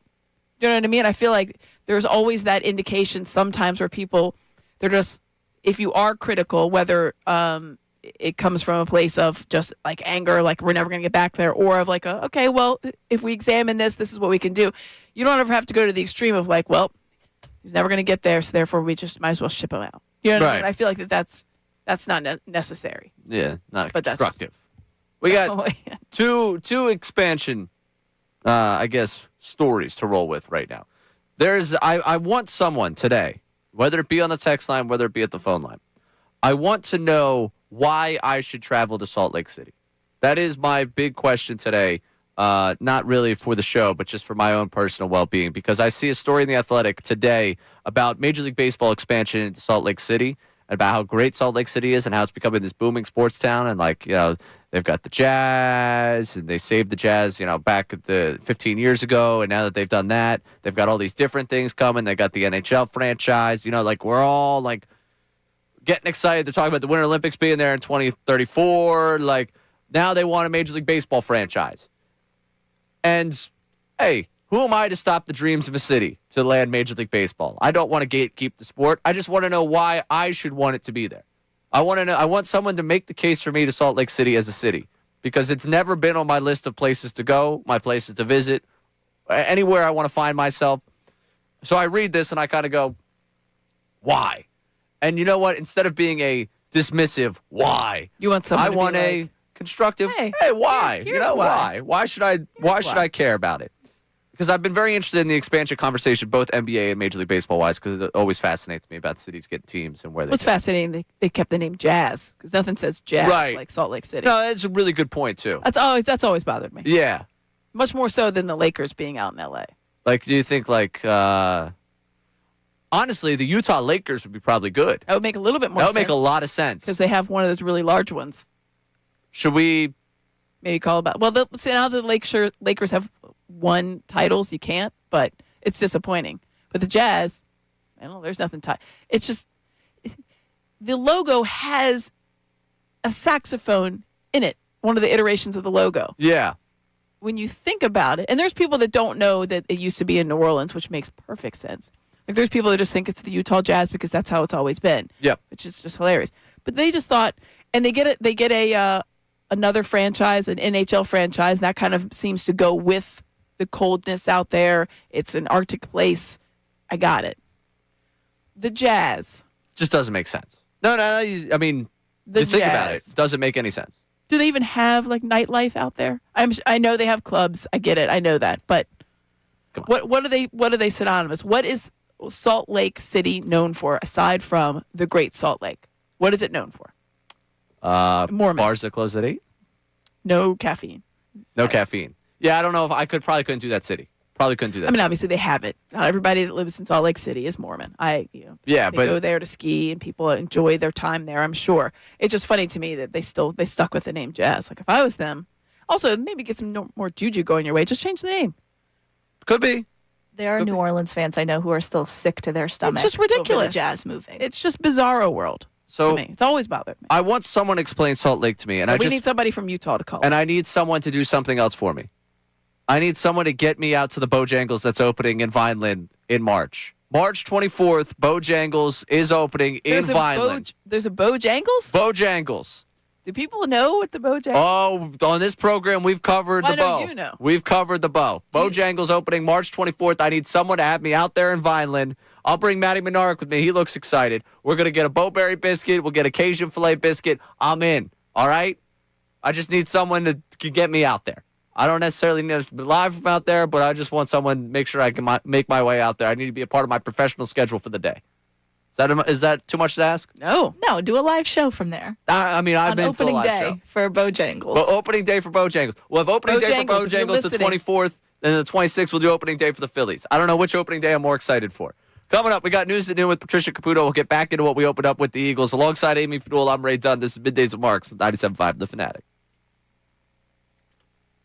Now on 97.5 The Fanatic Sports Update. Time for the Combine. I'm Patricia Caputo with your Fanatic Sports Update. The NFL Combine begins Thursday. Eagles looking for depth at the tight end and safety and offensive line position. Zach Bertman joined the morning show and discussed the possibility of Howie Roseman making a big move this offseason. The Jalen Phillips decision plays a lot into what happens this offseason, and just their goal right now is to try to retain players, in that they're not necessarily looking at the splash. I will tell you, having covered Howie for 14 years, he does like to make a splash. Nick Sirianni and Howie Roseman will speak to the media starting at 2:45 live from the Combine. Sixers will take on the Pacers tonight in Indiana. Joel Embiid listed as questionable for tonight's game after missing the last 5 games. You can listen to Sixers-Pacers live at 7 p.m. right here on the Fanatic. Phillies spring training continues. The team tied 5-5 with the Nationals Monday night. Phillies will take on the Marlins in their next matchup this afternoon. The Flyers have off tonight as the Olympic break comes to a close. The team will head to Washington to take on the Capitals Wednesday night. The Union also have off tonight, but will take on the D.C. Defense Thursday. This update is brought to you by Mattress Firm. Mattress Firm's President's Day sale is here. Score unbeatable deals and get matched with the perfect bed. They make sleep easy. I'm Patricia Caputo on the home of the Sixers, Flyers, and Union. 97.5 The Fanatic and The Fanatic.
Fanatic alongside Amy Fedul. I'm Ray Dunn. Patricia Caputo produced the program, and I got what I asked for in the last segment. I've not been invited out to the Bojangles in Vineland yet for their grand opening, but as probably one of, I would say, a top 5 ambassador north of Maryland when it comes to Bojangles. I mean, I can you think of anyone else in your life that's mentioned the place more? Patricia? My dad when we went to Florida one time, but other than that. Okay. So he's also invited out to Vineland for the opening. I mean, I can't think of You can't think of anybody in anyone the that's brought up. Philadelphia area who's That's- mentioned Bojangles more. Do you know there's one in Reading? I'm aware. Oh, and Quakertown. And Quakertown, too. Yes. Yeah, I'm aware. But see, I haven't been to the ones up north. I'm feeling like I He's can thinking claim like this on one. his way Right. down the shore, he can just pop into Vineland. You're right. Yeah. My Fridays may never You know be what I the mean? same again Get in the a Bo summer. biscuit and call it a You day. don't need to go to the Charlotte airport anymore. I mean, Right I'm here. going to be there Friday. Don't you worry. There is no direct flight from Philly to Birmingham. I will be flying connecting into Charlotte. Don't you worry. I one time ate Bojangles with my fish in Not the that I could Charlotte take. airport. Oh. I've told that before. But that's a good Bojangles there. Oh, I'm thoroughly At the enjoying Charlotte that airport? Yes. It is a good Yes. one. I'll tell you that, Mr. Jangles. That's Mr. not Jenkins? horrible. Bo done? Yeah, it's, well, now that you say it again, All right. Well, it's not horrible. all right. It's time for the news at noon with Patricia Caputo. I don't know if we changed it. Oh, we so- didn't. Absolutely okay. not. No, please play this so Amy can react live. News at noon with Ray Dunn. News at noon with Dunn. Oh, That is, of course, Johnny Marks. yes, it is. The high-pitched part was really great. Yes. That was my He favorite always part. hits the high note there. Yeah, he does. Yeah. Amy, I played it yesterday and I thought I had messed up. Oh, and you're I like, was wait a minute. What is this? Is this the right one? Who's talking right now? All right, let's get it started as John is still in Florida, but here in spirit. So we're talking about hotels. We were in the hotel for the last 2 days with the snowstorm. I've heard a lot of mixed reviews. Connor was over it. Connor's like, I'm a creature of habit. I'm ready to go home. You could so tell he was over it, too, by the time we were sitting there having dinner last night. With all due respect to our good buddy Connor, who's probably taking a 6-hour nap right now. Yeah, he was over it by yesterday. You could tell. Yeah, me, I could care less. I was like, as long as I have a bed, I'm totally fine. But Anthony Edwards went on a podcast, Sunday Conversation, and they're asking him, is it weird when you go to a hotel and you know that there's about 1,000 other people who have used this bed? And he goes, yes, especially in Memphis. And he's saying how disgusting the Memphis hotels are. But Draymond Green took it upon himself to stick up for Anthony Edwards and make note of truly how much worse our situation could have been, like Draymond Green once had with his team. I think they may have the worst group of hotels in the league, for sure. We had an issue there where we used to stay at one hotel in Memphis, and we stopped staying there because their sprinklers just went off for no reason in the room, drenched all of Andrew Bogan's stuff, and they didn't want to do anything about it. So we switched hotels then, right? So it's been an issue. So I've stayed in Memphis. I have as well. And I'm not going to say that it's, you know. I didn't look at the hotel there and it's any different than from a different hotel. Yeah, I'm Like not going Memphis is catching some strays. Yeah. No sprinklers went off, though. No, yeah, I no did sprinklers not went have off. to go I mean, I feel like that's a case by case thing. Like I think I told the story. No, this was off the air the other night, but we were doing the travel stories with Ricky because I was going to say Patricia and I had this conversation where I was in Wichita and the fire alarm went off at 5 a.m. after I landed into a blizzard at 3 a.m. and I got like 2 hours of sleep. But like I feel like it's circumstantial for the hotel. I don't know if that's necessarily a reflection on the hotel itself. Like, Sometimes sorry to that just Andrew happens. Bogut, but like your stuff got ruined. Like that's just kind of something that happens, unfortunately, when you travel all the time. I will say Memphis wasn't there for a while. I've been there twice. Haven't gotten a full experience of Memphis. I've gone around the multiple times I've been there. I need to get it on a better night, is what I'm saying. I feel like it was kind of an experience I was like building up in my head in Memphis, and I didn't quite get the experience that I built up For in my head food and for whatnot? Memphis. Yeah, the barbecue's fine. Yeah, it's all right. What? I think he's Barbecue's upset more about than the fine. whatnot. The whatnot? That maybe he didn't like. You didn't like the whatnot there? You know, the whatnot was, you know, like Lacking. I could have used a little bit more chaos. You know, a little bit more fun. Sorry. Sue me. I probably got it on Beale a bad Street night. didn't do it for you. I All was right. on Beale Street. All right. I was That's told good. Beale Street. I'm on Beale Street. I think you think it's going to be like Bourbon Street. It's not. It's still fun. All right. Well, if we're setting a bar at Bourbon Street, I'm picking cities to visit. It's a high bar. You're you not like- going to get that in Salt Do you Lake. like Broadway in Nashville? I've never been to Nashville. I know. That's wild. to Philly me. Sports Trips Tennessee Titans game this year. I'm happy to do it. Throw it right out there. Wow, that's surprising to me. You've never been to Nashville. You would think, I give off the vibe of a guy that lives too much for his Nashville trip. Yes. Yeah. You do. Yeah, but I think we're overdoing the whole Memphis thing here with Draymond Green. I think they can relax. I wanted to look up the hotel accommodations because I know each players' association has that in their agreement. At least I know. You have to stay at a certain caliber hotel. Yeah. Correct. So for all them to be complaining about a hotel is probably hilarious because they're acting like they were dropped into a Motel 6, and it's like, you obviously were not. You were. Anthony Edwards did say that there are stains on the bed and stuff. So I don't know. But did he call somebody? I don't know. But if you're staying in a hotel like that's a 5-star or whatever, please don't have stains. Well, on the bed. yeah. Or flip the comforter over. Call somebody. I'll take this a step further. It doesn't need to be a 5-star hotel for there not to be stains on the sheets. Right. You should probably just go with that. In general, it's a good practice to clean up in the hotel room after someone stays there. All right, what else we got? Okay, moving on. Pat Riley has recently said that coaches should start wearing suits again during NBA games. Stephen A. Smith talked about this, said that he agrees with it. And then in an old Stephen A. Smith fashion, somehow in the middle of this, LeBron James still caught a stray. Now here we are this year, and I'm still telling the players they need to take notes. All that damn money LeBron and them making, you can't dress better than that? I'm so happy Pat Riley brought that up. He got a statue outside of the state arena, and he letting everybody know there should be a dress code, at least for the coaches. All this money y'all get made, dressing like y'all shopping at Target or something. Whoa. I don't understand that. Time out. There's nothing wrong with shopping at Target. First of all, Target has lovely items, both for your home and for your person. I'm a little disappointed. Stephen A. gets the 5 years, $125 million contract, and now he's too good for Target. I mean, that bothers me a little bit. Too rich for LeBron. Yeah. Which, again, everything that's gone wrong with the NBA over the last 25 years is LeBron's fault, according to people who don't like LeBron. That's 100% true. But remember, the dress code's his fault. Sure. And Stephen A. did have that talk with LeBron. LeBron was like, you can say anything you want about me, just don't make it about my son. So maybe this is Stephen A. Smith's way of being like, I'm not saying anything about Bronny. That's a good point. It's all about you. Where do you think this ranks on the importance of LeBron James' opinion? I would say it's a stain on LeBron James' legacy for sure. That coaches don't wear suits. How does this affect LeBron James' legacy? So a coach not wearing a suit, LeBron started that in some regard because he is control. Like, this is, it's amazing. And he went on about a 1.5 minute rant about this.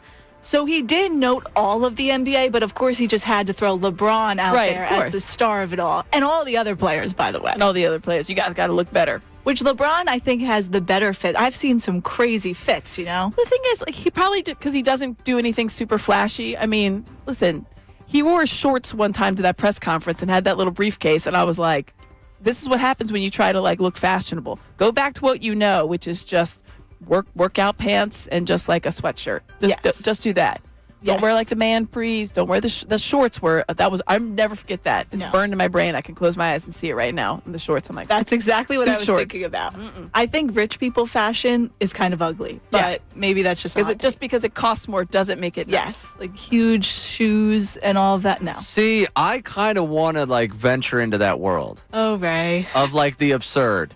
Because I feel like we've talked about this in the show before. I'm pretty inoffensive in the clothes I'm wearing. Like, I don't tend to get a lot of flack from the YouTube chat recap on whatever I'm wearing because I have a pretty, tame fashion sense. John tends to go to the absurd. He tends to wear stuff that's a little out there. I don't think that's me taking a shot at John. I think that's just a matter of fact for anyone that watches the program on YouTube. I would say, there's a little part of me that would be like, yo, what if I went with the oversized clothes there for a second? Or what if I went with a little, like, chaotic, like, look to me? Like, I might be interested in going a little rich people fashion. I can't afford rich people fashion, which is why I enjoy my Target fashion. It's good. It gets the job done. It gets me from point A to point B. I'm all right. So I take exception to that from Stephen A. I didn't appreciate that shot. No, it was definitely a shot, but yes. So maybe one day, Ray, you can DM LeBron and... Yeah, the LeBron fashion is questionable for sure. I was thinking, like... Yeah, but it's not his fault that the coaches aren't wearing suits. That's the whole point. Right, yes, exactly. Players need to dress up, too. Players do dress up. Stephen A. took it to another level. He brought the players in for no reason. But again, he probably just wanted to throw straight at LeBron. Exactly. Okay, last one. There is some major drama going on in college football with USC specifically. Jacoby Lane took it to Twitter yesterday to accuse a recruit, Bradley Tuatopu, of stealing his gear, his cleats, his gloves from the locker room, and he had proof. He had receipts because Bradley posted it to his Instagram. Oh. But That's just stupid. as I am seeing now, there is no official report. Nobody else has spoken out since Jacoby posted that. But now College Transfer Portal on X is saying that it was actually USC's offensive lineman, who is an early enrollee, Isan Tafa, who stole the items and gave it to Bradley. And someone else was saying that maybe Bradley asked him to get it and took it. So one way or another, the items were stolen, but we don't know from who yet. Receiving stolen goods. Posting about it that's a look. Bad move. Yeah, I mean, that's a look. And like, listen, I've never been a thief. The advent of social media is just the kids they can't stay away. I've long believed if I was to go to the world of robbing folks, I probably would try to avoid posting it. Yes. Seems When he's like, just a recruit, right? So Correct. he's probably not going to. But Tafa is an early enrollee, so he's at so the if- school. So if he took it and gave it to the other. Yeah, okay. so not to try to clear this young kid's name, but maybe if he was, hey, here's this stuff, he doesn't know where he got it from. Right. Maybe. But then I heard someone else said, no, he asked him. So I don't know because none of them have spoken out on it since Jacoby Lane posted it. It's like the episode of the Pawn Stars where the guy brings something that's way too good. Yes. They're looking at it and they're like, wow, how'd you get this? And it's like, oh, I found it. I just, someone gave it to me. It's like, well, someone gave it to you. Why? And it's like, oh, yeah, we're about to, then I remember they did a number of those episodes where it's like, we got to call the authorities on this and take a look at it. They had an expert for everything. That was a great show. Yeah, thinking about the Pawn that happened Stars at the my other church day. multiple times in Baton Rouge. Someone every couple years would steal the cross, and they just call the pawn shop, and the pawn shop would be like, yeah, we have it. Come pick it up again. What? Yeah, when I heard that story, I was like, are you guys serious? And that's just love Baton Rouge, but definitely pure Baton Rouge for you. Yeah, That's what happened with Sean Kemp. Do you guys know this story? No, I don't think I know this story. Sean Kemp was recruited to Kentucky, which is why I know the story.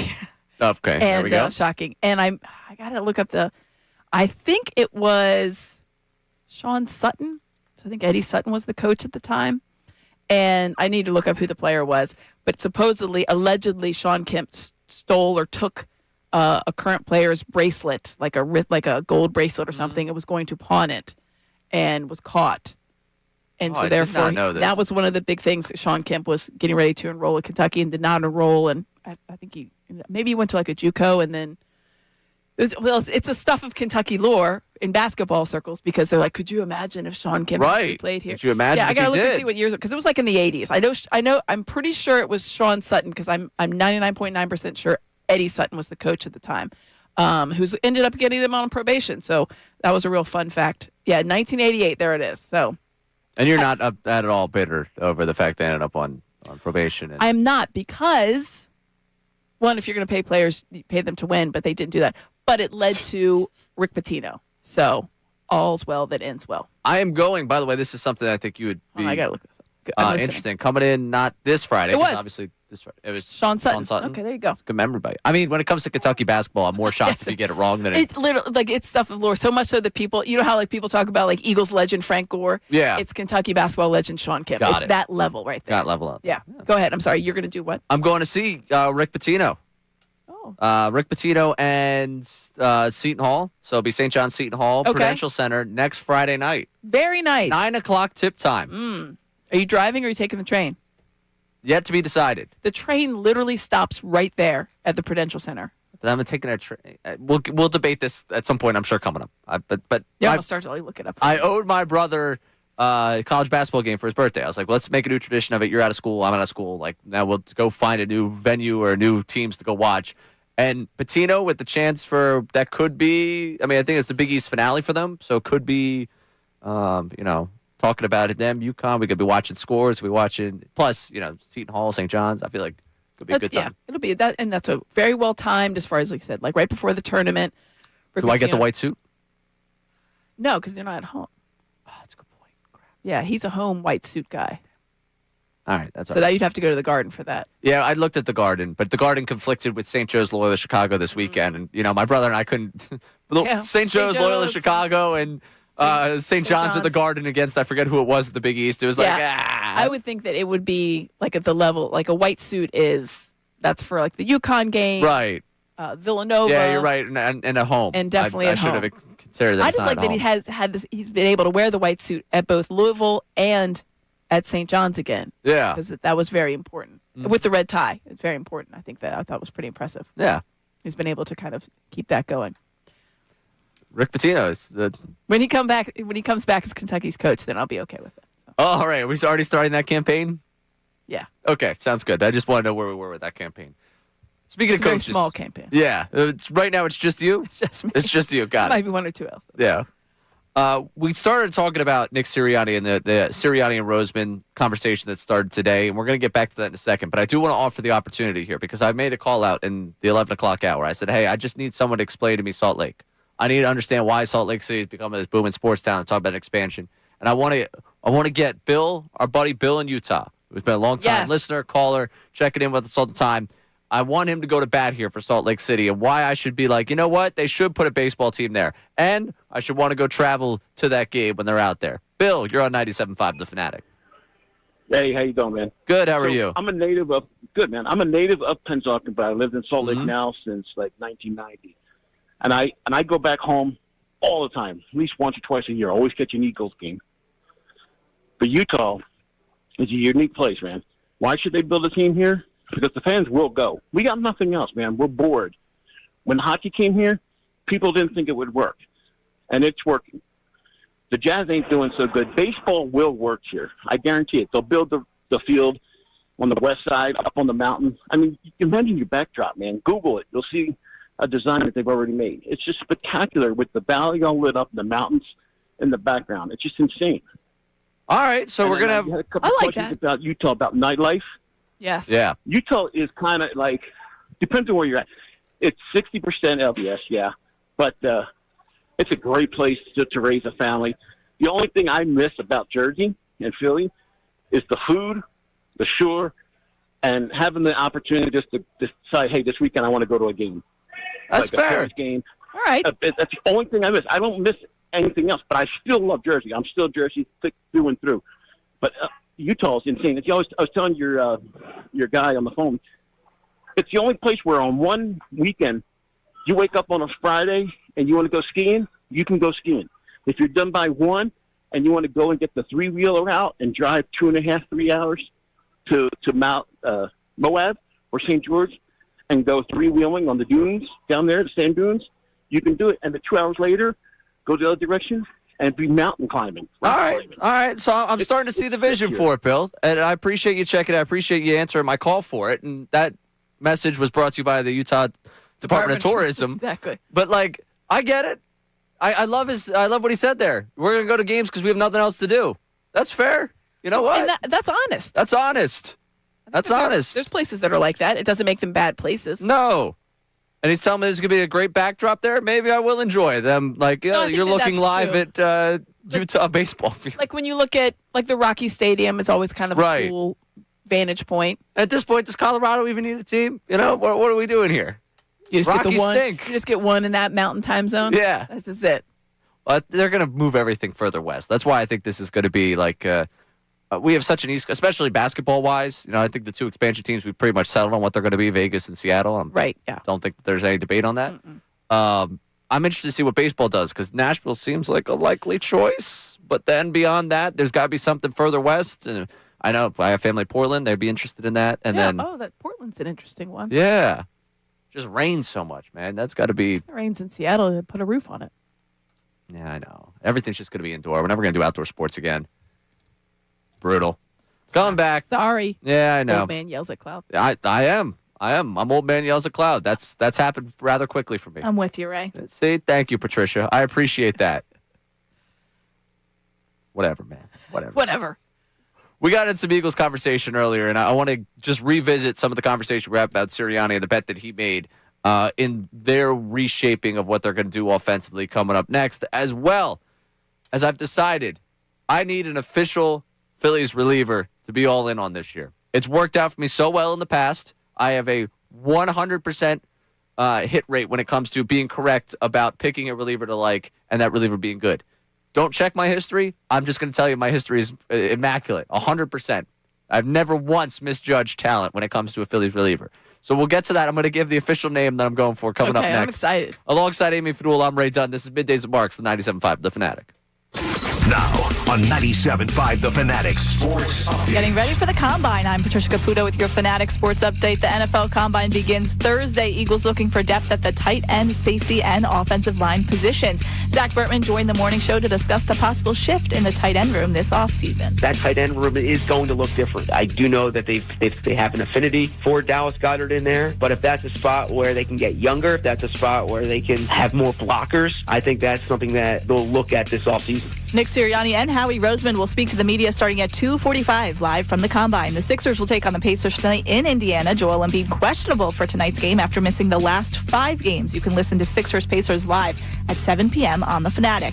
Philly spring training continues as the team defeated the Nationals Monday night. The team will take on the Marlins in their next matchup this afternoon. Flyers have off tonight as the Olympic break comes to a close. The team will head to Washington to take on the Capitals Wednesday night. The Union also have off tonight and will take on the D.C. Defense Thursday. This update is sponsored by Pico. Remember, when it's cold outside, it takes more energy to stay warm inside. Pico offers tools to help you save energy. Visit pico.com/winter. I'm Patricia Caputo on the home of the Sixers, Flyers, and Union 97.5 The Fanatic and the Fanatic app.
12 o'clock hours brought to you by Service First HVAC, offering 0% financing for 48 months, rebates, tax credits up to $4,300 from purchasing a heating and cooling system. Learn more at servicefirsthvac.com.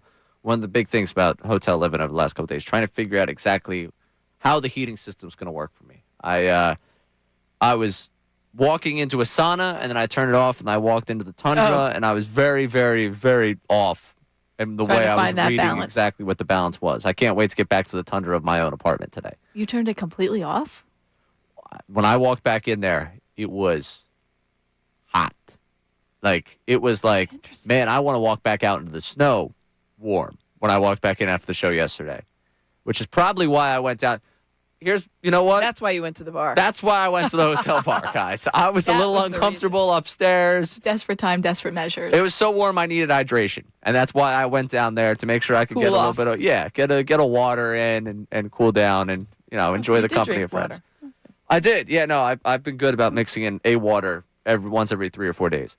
So I want to get back to our conversation about Nick Sirianni and the open of today's show, where I was both very much an apologist for Sirianni and very much against Sirianni both at once. Because my read of one of the things that came out of this was the quote going back to what Roseman had to say about Jeff Stoutland, where he was very, very clear to give love to not just how close they were, how close they are. I don't think it's a secret how close I am to Stout. I am.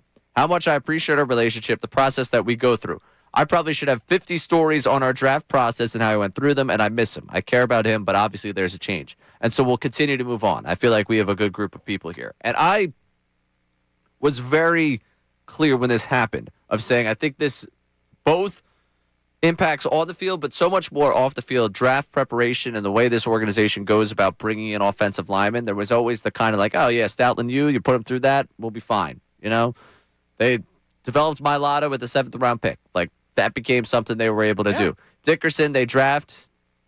He turns out into what he's become as a player. Jurgens, they found the replacement for Jason Kelce. Kelce going back to Kelce. They turned Kelce into what Kelce became. And he credits a lot of that going back to Stoutland. Lane Johnson's had a tremendous. We've seen all these guys grow into great careers under Stoutland. There's been misses along the way, but by and large, Mekhi Becton resurrected his career. Correct. By and large, you've been able to say they come in here, there's a good chance they're going to be coached up and they're going to be able to turn themselves into something serviceable for you. I think this year we could all say that the injuries had a lot more to do with that offensive line play than we probably even know, and that goes into Stoutland's coaching. But when he moves on, that aspect of things moves away. Roseman acknowledges as much right here by saying, we got a ton of draft stories, and if you have a lot of draft stories, it means that some of the preparation for what you're going to do with the offensive line could change if Stoutland's not really doing anything with the organization right now. We don't know. He's still technically under contract by the Eagles. But on top of that, Sirianni spoke quite a bit about marrying run and pass concepts and where he wanted the offense to go and what you have to do this day and age in the NFL when he met with those reporters. And a lot of that to me seems like, this is why we made the decision we did. This is why we want to go this direction that we do. If there was someone in that organization to suggest that they make that change, I think it was Sirianni. And that bet to me is the bet that I think is where he steps out onto the limb. It's not stepping out on the limb to say that next year is a big deal for him, but where he steps out on that limb, I think is right here where he says, something you guys have valued with the franchise for a long time, someone that's been valued by this franchise for a long time, I don't know if that's the best way to do things. And here's how I want to enact some of the change this year. And that change is where I think Sirianni has made a massive bet on himself and really a massive bet on this guy I've entrusted, this 33-year-old former quarterback who has no play calling experience. In his hands as well. Yeah. Here's the reins, and everything that he wants to do is the right way to go about doing things. Yeah, and I think that it was really nice to not have a question about certain things, right? You did not question the Eagles' offensive line, both in talent and preparation. Year in and year out, it was one of the best offensive lines in the entire NFL. That credit goes to Jeff Stoutland for that. The run game coordinator, obviously, that went hand in hand for him. You can go point to, obviously, it being a down year, and that's where it went wrong with, even when they were healthy, the run game just was not working. So when he tries to sell this to this move to Howie Roseman, he has something to back it up. Right. It comes from evidence. I was saying, let's change. Yeah. Howie's saying, I get it. You want some change? Or is this what you need? Sirianni says yes. And then he says, okay, well then obviously it's your team.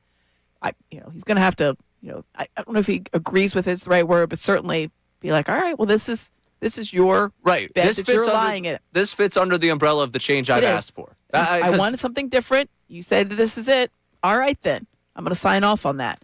But it is interesting to me, of all the things that there's been a question mark about with, even when things were going well, A.J. Brown and everything else, defense, linebacker, whatever it is, you never questioned the offensive line until this year with the injuries. So it's definitely one of those things you're just like, you're holding your breath and thinking that you put a lot of eggs in that basket. Yep. A lot of them. And including your future as a head coach is in that basket. And from that point, If it doesn't work. That's where I think this is the big bet. This is where he ends up, the line of like, okay, where is something that organizationally he's decided could be the line that he slips over and falls is right here. Yeah. Because he won the Super Bowl. He had his guys, the offense coordinator. It didn't work. He won the Super Bowl. That's not going to get you going. Now you've stepped into this is one of the organization's guys, and you've stepped out of that kind of that chart flow, that workflow that they have in terms of power structure. So that was the biggest takeaway I had from the stuff we got earlier today. AJ, there was hey, we can't guarantee anything. We haven't been able to guarantee anything for a while. But we also, coming out of today, I wanted to ask that question of just if you believe that's the big bet that could get him gone. And I wanted that for people at 610-632-0975. But I have something that's big that I'm betting on right here that I wanted to get into in this segment. That's very important to me. Because a few years ago, I staked my reputation to a Phillies reliever, and it went swimmingly. I believe last season we might have passed on that tradition, though I do remember that at some point in May, I may have embarked on a Romano revival tour. And that also went swimmingly. So you've been really locked in. I've been really, really tapped in to getting Junior Marte. Yeah, okay. We didn't need to throw names out there. By the way, big bounce back season for him, I believe, in the KBO last year. So we can't really know if his story is fully written. He could come back. You never know. Not in Philadelphia, but you never know. Well, I hope for him his story continues to be written. I hope for me too. Yes. Yeah. As who wrote the song? I don't know what's the song. Unwritten. Oh, Natasha Bedingfield. Yes, as Natasha Bedingfield once said, Junior Marte is unwritten. Okay, yeah, there's so much more to his story to go. The official reliever for me for this 2026 Phillies season, Kyle Backus. I'm all in. Wow. The funky arm angle, give me a real strong third lefty out of the pen. You saw that one video. You saw it, I'm sure. Spencer and Sean down there covering everything. The reaction of everyone when they're watching is, oh, yeah, the arm slot is, yeah, I'm all in. I've unfortunately fallen absolutely head over heels for the idea that Kyle Backus could be something that we just haven't seen yet. So I mean, that's true. We have not seen anything quite like it. No one's seen it, actually, because look at his career. It's not been seen yet. But I'm officially all in. The arm angles got me enough to be like, you know what? I'm all about it. Let's see what happens.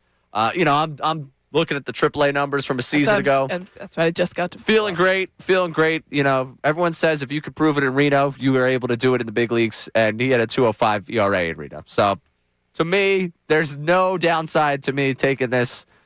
Only upside. Basically, if I was the, Wolf of Wall Street type, this is a stock that I believe in. This is a product that I'm selling you. This is Kyle Backus stock. If you're not buying it at, 10,000 shares of it today, I think you're out.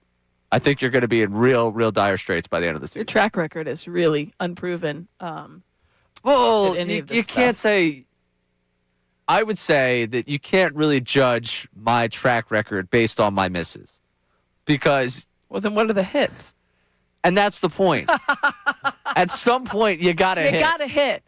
I'm All due. Right, I'm with you. Listen, if it pays off with it's not just the first time that people are seeing, because it is kind of a novelty with the weird arm angle and just the delivery. It's the second time, right? I mean, that's everybody, everybody gets another chance at this guy. It's not the first time. And I just looked it up. He had a handful of appearances throughout the season with the Diamondbacks. Fine, yeah. I mean, they didn't know how to use him, for sure. That was it. Now, I mean, Caleb Carlton's his pitching coach now. That's got to count for something. No, that does count for something. Phillies kind of have a system in place now. Of all right, that's who you're going with. I'm going to write. I'm due. February 20. Kyle Backus. officially Rays reliever of 2026. I'm all in. I look forward to this working out. I look forward to the fact that when they are on Broad Street, Kyle Backus is going to be like, yo, Ray, hop on the parade float. That's it. You Yeah. come up here, fella. You believed in me when Amy Fedul and Patricia Caputo laughed at you. So you guys are both. Patricia's laughing right now. She's just not. I'm She doesn't have her smiling. mic on. Well, we also still have the Natasha Bedingfield song in our head. Yeah, Yeah. As soon as you singing said that. Blank page. You guys didn't expect me to break out unwritten. Is I what- know. No, I not. didn't. I didn't Yeah. know you knew more than 10 songs. This is slander. Oh, Calm. I like that. Yeah, I Her mean, and Kevin Cooney were ripping me this weekend. it's you need to have some guys to surprise you. I think, especially in that bullpen. Is he a guy that's going to surprise you?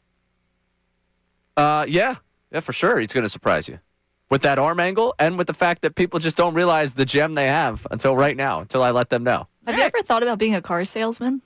No, but yeah, because I couldn't sell you on my car, so I probably wouldn't be able to sell you on someone They're else. trying to sell us on Kyle Backus, and I'm actually maybe buying in.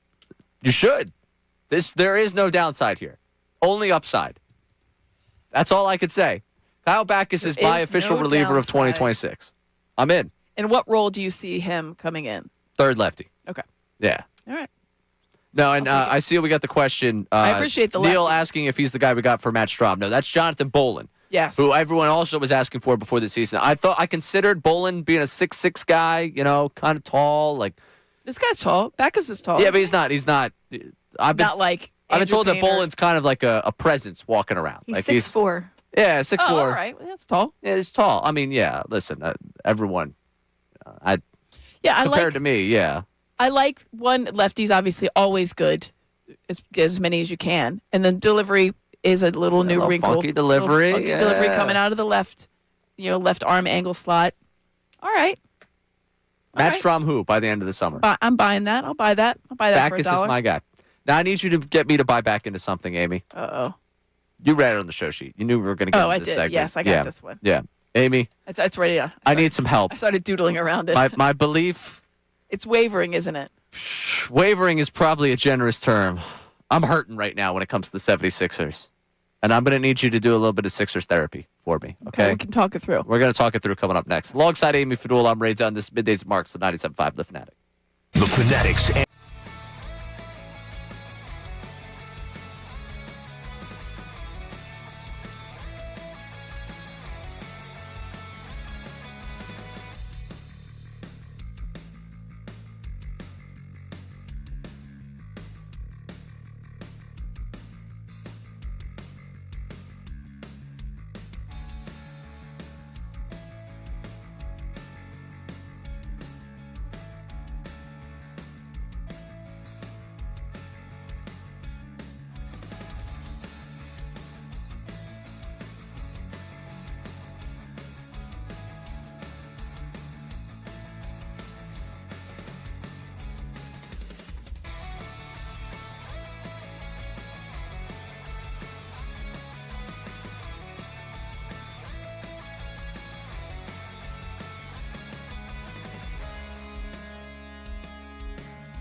Ray Dunn.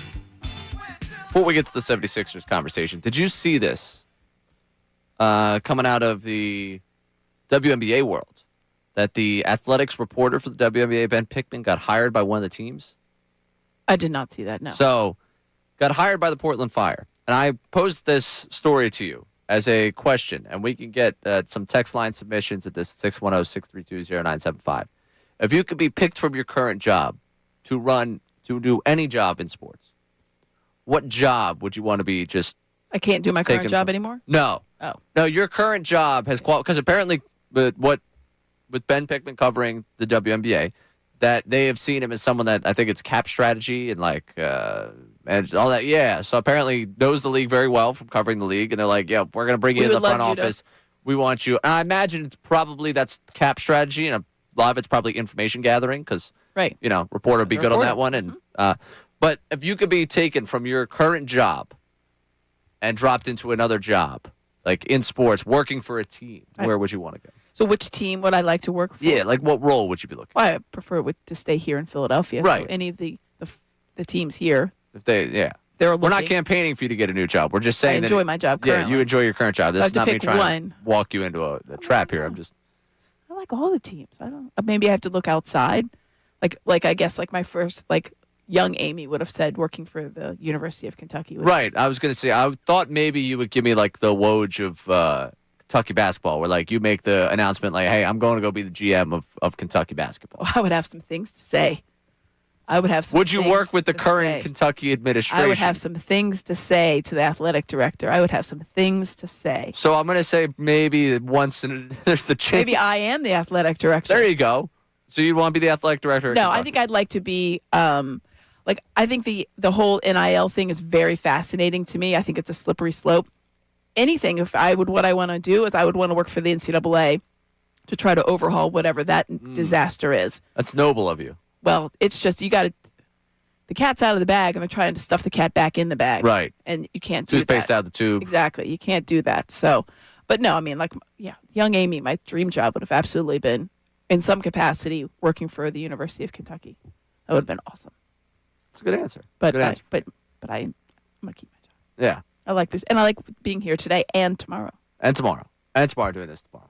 Patricia, if you could be plucked from, they're like, you know what? We heard that Patricia Caputo doing a wonderful job producing the program, much better than their regular producer there. We want her to work for us. What would be that one job, working for a team in sport, you think you would want? In this current age, I feel like if this was 10 years from now, this would change. But for now, put me with the Savannah Bananas. I think it's a banana. so silly. I worked for them for 3 days when they came down to Baton Rouge. A year later, a handwritten letter thanking me for working for them. That's nice. The owner, just the whole thing, I must say, yeah, they're good stuff they got going on there. The game was okay. I'm glad I didn't buy tickets. It's more for the kids, I think. Yes. But the aspect of just traveling, I'm young, Yeah, why being out not? on the road. Yeah, no, I understand that. Wow. You just opened up a massive, massive can of worms that unfortunately we have only a few more minutes before we got to flip over. We got Jeff Mosher coming up at 1. I feel like we could do a long, in-depth interview with Patricia about the experience of working with the Savannah Bananas. Yeah, we went to the game here. The boys loved it. Yeah, Kids loved it. People enjoy it. People enjoy it quite a bit. It is kind of is what it is. Yeah, now we're having everything went dark and it went so bright behind me. It still says Middays with Marks. Yeah, it does. Now we're just turning it off. Tell. Yeah, I think we just turned it off. The lighting gets crushed when that happens. happens. There it is. All right, Amy, please. Why should I hold out hope? They're killing me right now, Amy. They're killing me. 39 points from Maxey, dunks on Anthony Edwards, and I'm sitting here with just man, just go win in Indiana, get back home, and let's play a big one on Thursday night. Joel Embiid was at shoot-around this morning. Okay. That like that. I like that. That helps. I don't know what that means going forward. I know he was at shoot-around. Okay. He was running with the one. So he's at the running with the ones. Okay, that makes me feel better. Okay, so you feel a little bit better about that. Feel good about that. The East, I don't think anybody is pulling away. Detroit looks pretty good. Great. So did the Cavaliers last year. Good point. Great counter. Knocked me right back. All right, good. I feel like the Cavs do look good this year with James Harden, but we all know what happens to him in the postseason. All right, so there's two I'm contenders not worried out. about that.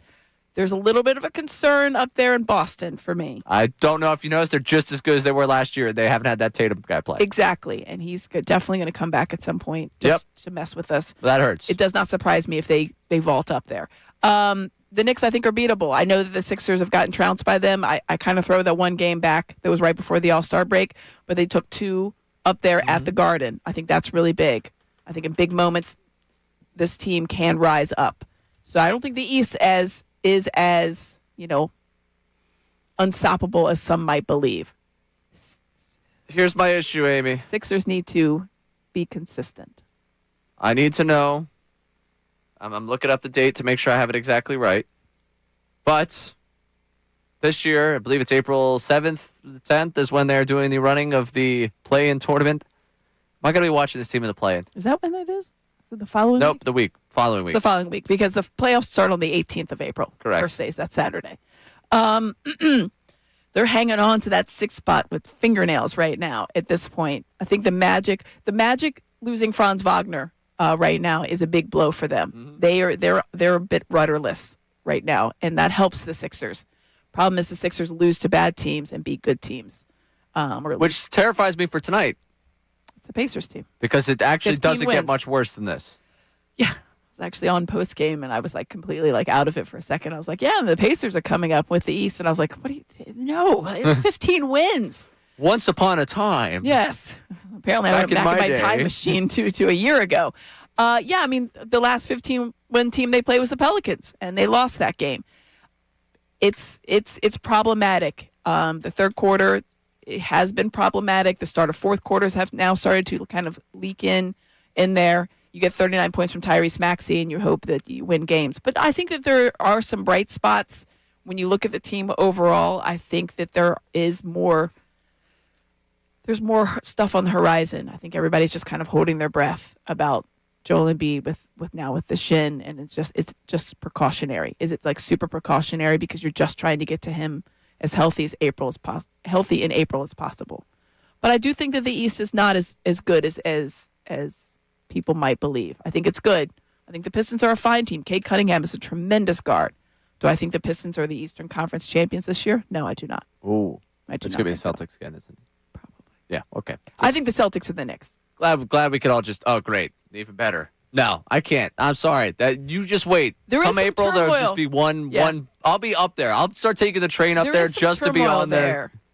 With the way that Karl Anthony Towns is kind of involved. Yeah, they had the power of friendship. Now they don't.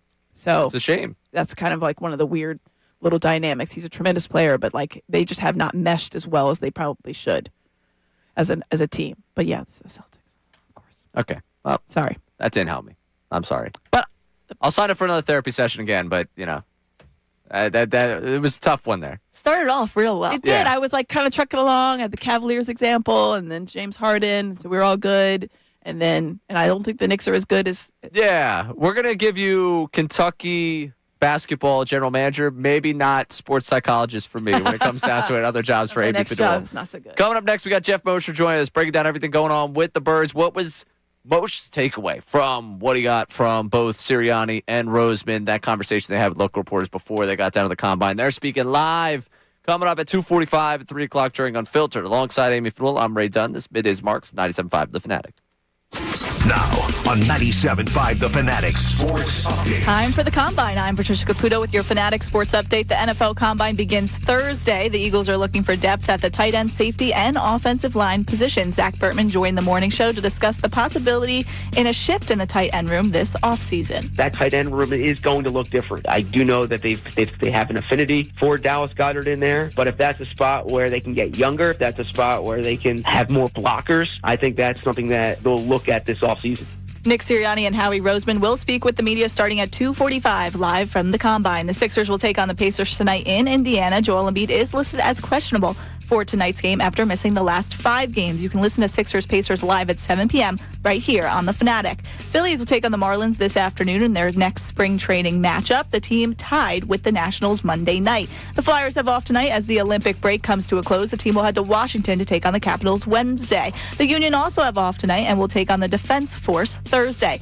This update is brought to you by Apple Vacations. Save up to 40% on spring break and summer vacations during the family travel sale. Plus, kids stay free at select resorts when you book by February 26th. Visit applevacations.com to learn more. I'm Patricia Caputo on the home of the Sixers, Flyers, and Union. 97.5 The Fanatic and the Fanatic app.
And Middays with Marks, without Johnny Marks, in Disney with his family this week. See Johnny again next week. We got Amy Fedul, myself, Ray Dunn, Patricia Caputo produced I didn't the get program. to ask you your job.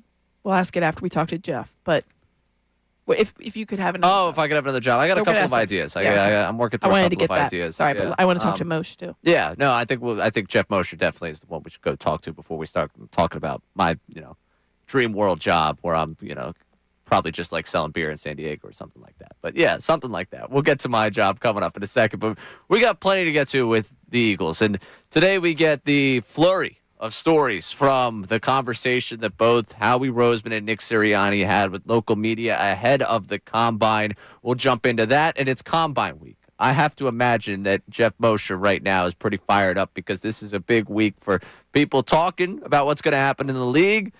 People breaking down the prospects, who are the next stars of the league. So with that, we go to the Fanatic hotline to talk with the man from Inside the Birds and Philly Voice, Jeff Mosher. Jeff, how are you today?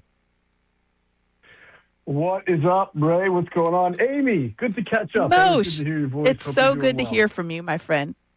So we got Same here. We got Combine week here. We got obviously a ton of things to be going on in the world of the NFL, but starting with what we got earlier today. We got Howie Roseman, Nick Sirianni meeting with the media last week ahead of the Combine, and all this stuff comes out today.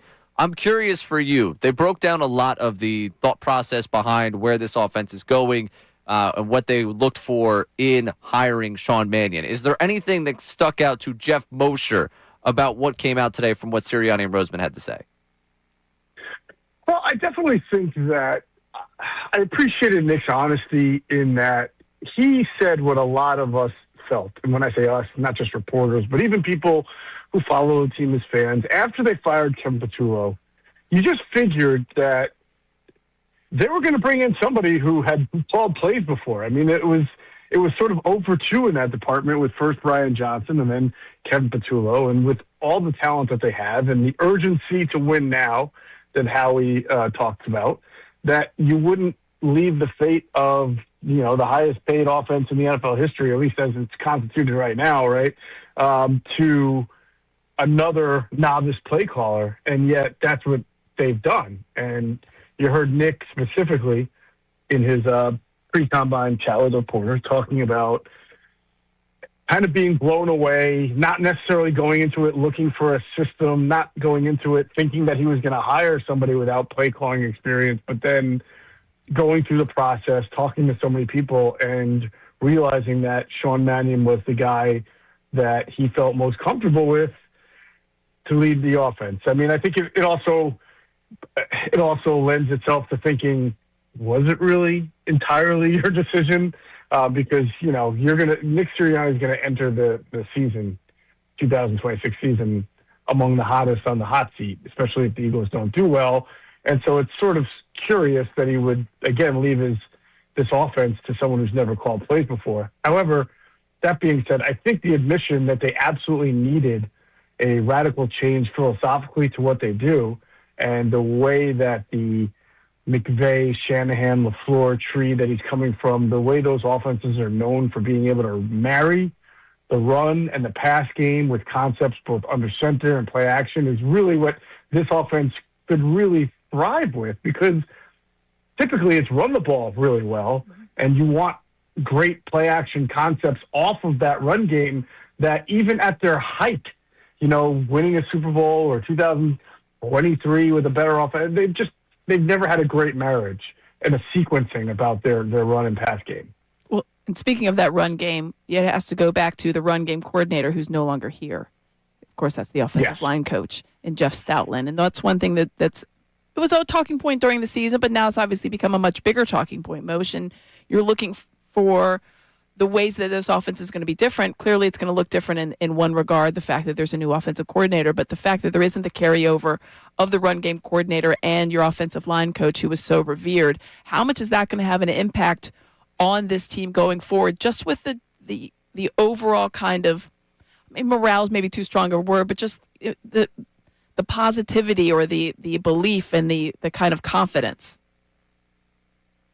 Yeah, it's a great question, Amy, and it's sort of one that I think it's hard to answer now. We'll have to see because, for 13 years, we've seen the Eagles develop offensive linemen in a way that not a lot of NFL teams have been able to match, if any. I mean, there are just so many success stories, and they're all different types. There's guys who've never played, like Jordan Mailata, right, to develop into the left tackle that he's become, to a guy like Brandon Brooks, who was pretty good, and then he got to Philadelphia, and he took it to a really high level. And then there's guys who were good in college like Landon Dickerson and were good in the NFL.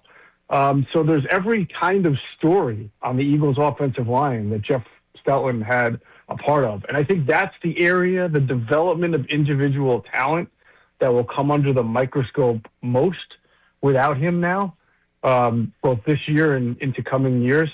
As far as schematically, I do think that there is a level of give and take here, meaning you're giving up the Stoutland run design part or the talent development part, but you might be able to advance your offense schematically a little bit more without him and with somebody else and a new offensive coordinator, because even when the Eagles were successful running the ball, they ran the ball in a very predictable and deliberate style. They were very inside zone heavy.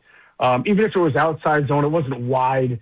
You didn't have a lot of east-west with your running backs, whether it was DeAndre Swift or Saquon Barkley or Kenneth Gainwell or Bigsby.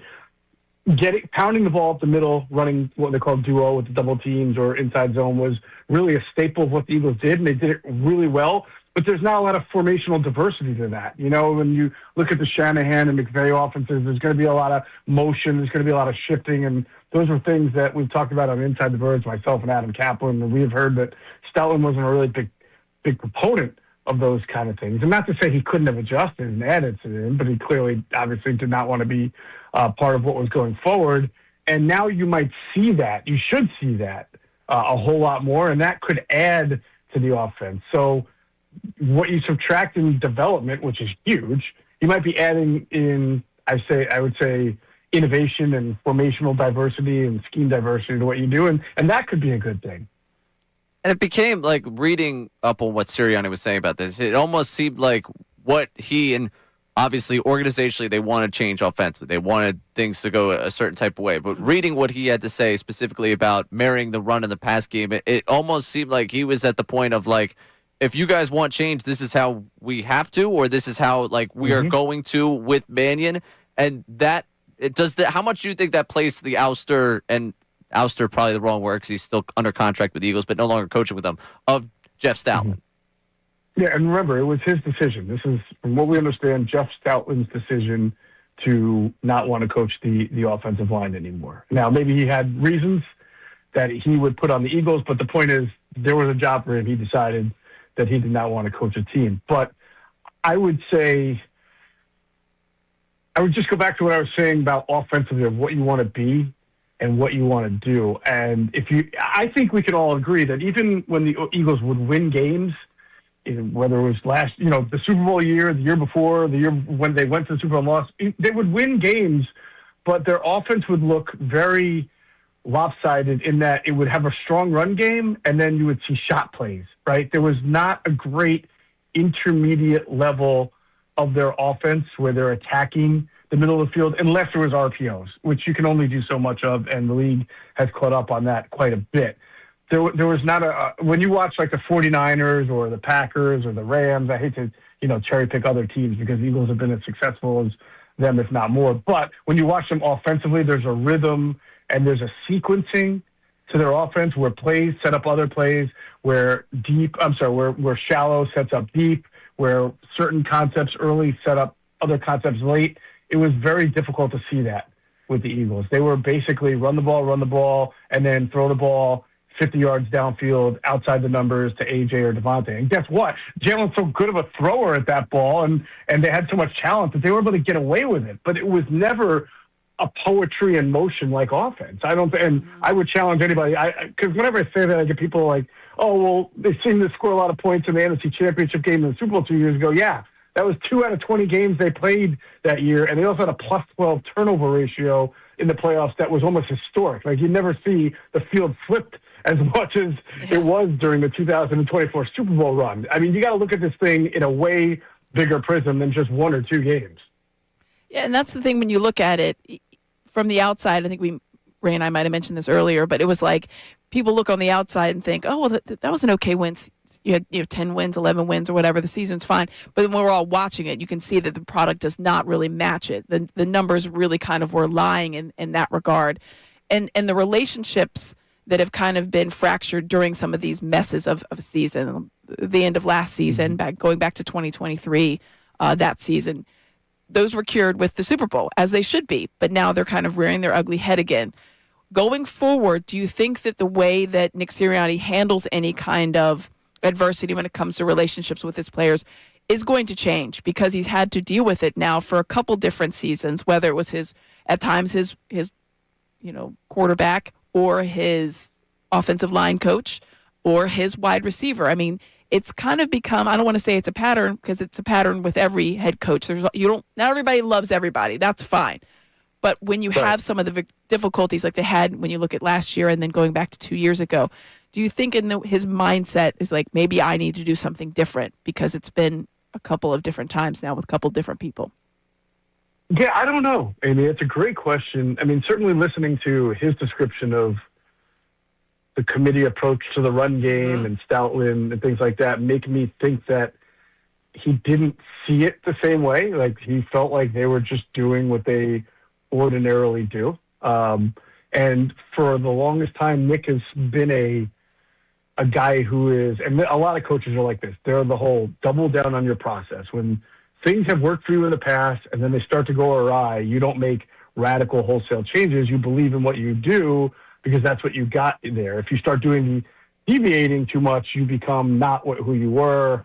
And you got to understand football. You're not going to win. Even it's about process, not result all the time. So I don't know that he's going to change, but I also say I think, this is why Jeffrey Lurie looks toward coaches who he feels has a certain level of emotional intelligence, I believe is the term that he uses, because there's really no preparing somebody for what it's like to coach football and to coach the Eagles.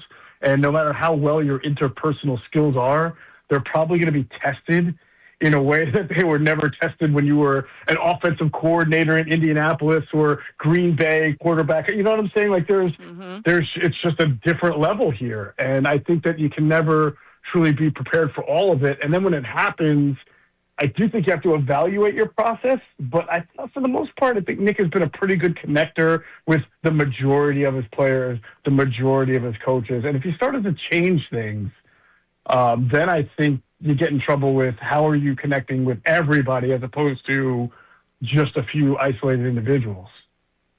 Speaking of being connected to players, we're talking to Jeff Mosher here of Inside the Birds and Philly Voice.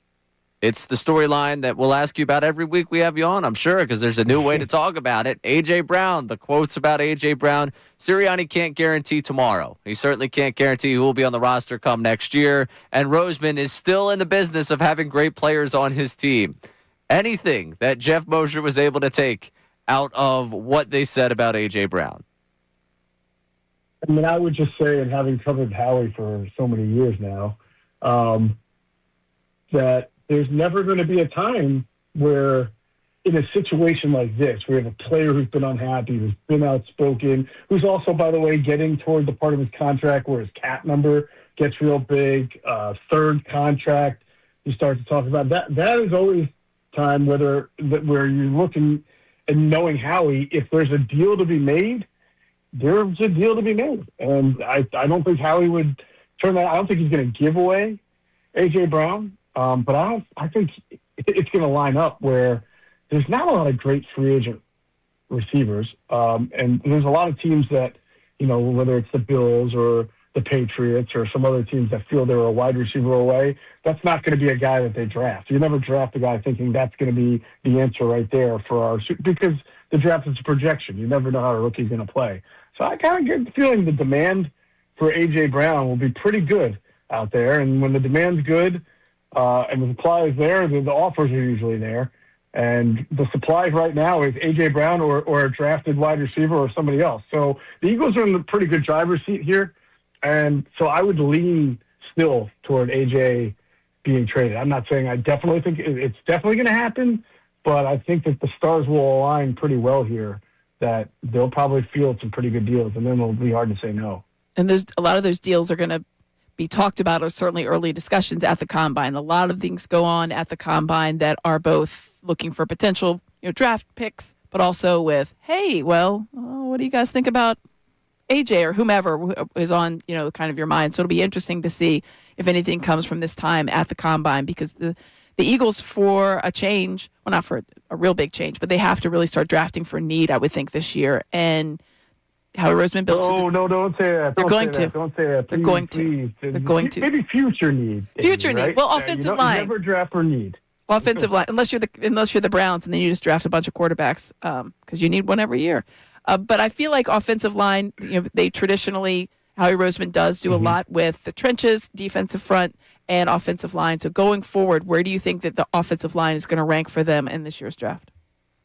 I think it's going to be a real high priority. It's been a couple of weeks now, or not weeks, a couple of years that they haven't really taken a guy, I think, in the first round, or maybe even since Cam Jurgens, like top 50. So whenever you start to get that far, a couple, a year or two, and then you know that the Eagles are about to start doing some things. And then, of course, it comes in at a time where the center was banged up, had to go to Columbia to get for a health reset. The left guard was contemplating not coming back, but he's going to come back. But, he's obviously had so many procedures going back to college. Your right tackle is coming back, but how healthy is he going to be, and the future. You're right. It's a need for the future, right. The offensive line, because you just don't know at 3 spots what you got, and it is very typical of the Eagles to want to address that before it gets really ugly. Jeff, always appreciate talking with you. I know after this week, I can imagine next week call probably draft prospect-wise on the horizon. We'll probably start picking some names at you, and then we'll be at NFL free agency before you know it. But I'm hoping, that's my way of saying maybe one of these weeks we'll drop the A.J. Brown question from the regular routine. I felt like the offensive coordinator search helped us get a couple of weeks, where AJ was on the back burner, and now that that's over, it's like, all right, back to the AJ Brown question. And to me, it's just good to talk to you because I haven't been in for 2 Tuesdays in a row, and it feels like I was kind of ducking you, and I don't want that to ever be the case. It did feel personal. I'm not going to lie. There you go. I thought maybe it was something. Was it something I said? No, certainly never something you said, Jeff. I appreciate you checking in with us today.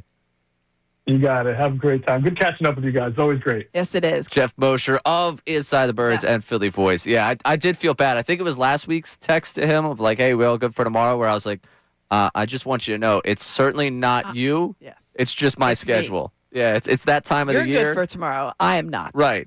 Yeah, I won't be around. It's going to be Patricia talking to you again. My bad. You have Bojangles to get to. I do, right. And I hate to break it to him. He's not going to talk to me again next Tuesday. So this is once in 4 weeks. It's conference season. What do you want from me, Amy Fedul? A Tuesday commitment. To do my job? Yeah. What do you want from me? To do my job? Why would I do that? That's like a terrible idea. All right. Speaking of why would I do that, I'm having that thought process as I look right now at our call screener. Oh. Because Mad Mike is on the line. Now, this feels like a bait and switch because it says he has a positive call about the USA hockey team. And I want to believe he has something positive to say, that even Team USA winning gold could bring positivity out of Mad Mike. But I'm terrified of giving it to him, of giving him the platform to bait and switch me. The gold medal, the golden goal, the way that they incorporated Johnny Gaudreau in the moment and Johnny Gaudreau's children, yeah, it's a positive thing. No, it is a positive thing, but it feels like a way to just get on the air and then end up just calling everyone else losers. And, Team USA enjoyed something that a Philadelphia won't or something like that. Oh, yeah. But I'm going to give him the opportunity to prove me wrong. Well, you know what? I'm all about 75th chances here on this show, and we're going to give Mad Mike the opportunity here. Mad Mike, you're on 97.5 The Fanatic. Hey, that's quite the intro you gave me. I appreciate it. Of course. How could I not? I enjoyed that. I'll say this. I think there should be more 8 in the morning starts to sporting events because I was able to start having a few libations, watch the hockey game, and then I was done, and I was all sobered up by mid-afternoon. It was great.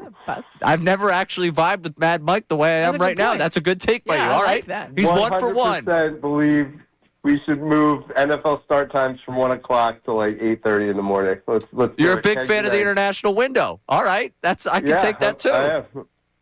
Yeah. And it was a great game. I enjoyed the heck out of it. 46-year drought comes to an end. I love hockey, and it was a beautiful game. And the only thing I have left to say is Jalen Hurts sucks, and so does Nick Sirianni. Have a great day, guys. There you go. We got there. Almost made it. 60 seconds of positivity. The last 3 seconds were just what we expected. I'll give him credit. Good. I'm doing the trip to San Diego. I don't know if I've now made this a public thing without actually having asked for the PTO yet. I booked it. So you're going. It's either TO or PTO. We're going to figure that out coming up. But I'm going to Phillies Padres. And that was the one thing. I've been there. The last time. You ever been to Pepco? Yes. It's lovely. We talked about this, yes. I was out there 2 years ago. NFL Draft Weekend. The weekend, Embiid dropped 50. Correct. And then I watched them lose Game 4 to the Knicks at a bar at 10 in the morning. That's right. Because it was a 1 o'clock tip-off. I enjoyed that. I enjoyed the early. We had one of those. We were in Seattle when the Eagles played the Seahawks Super Bowl season.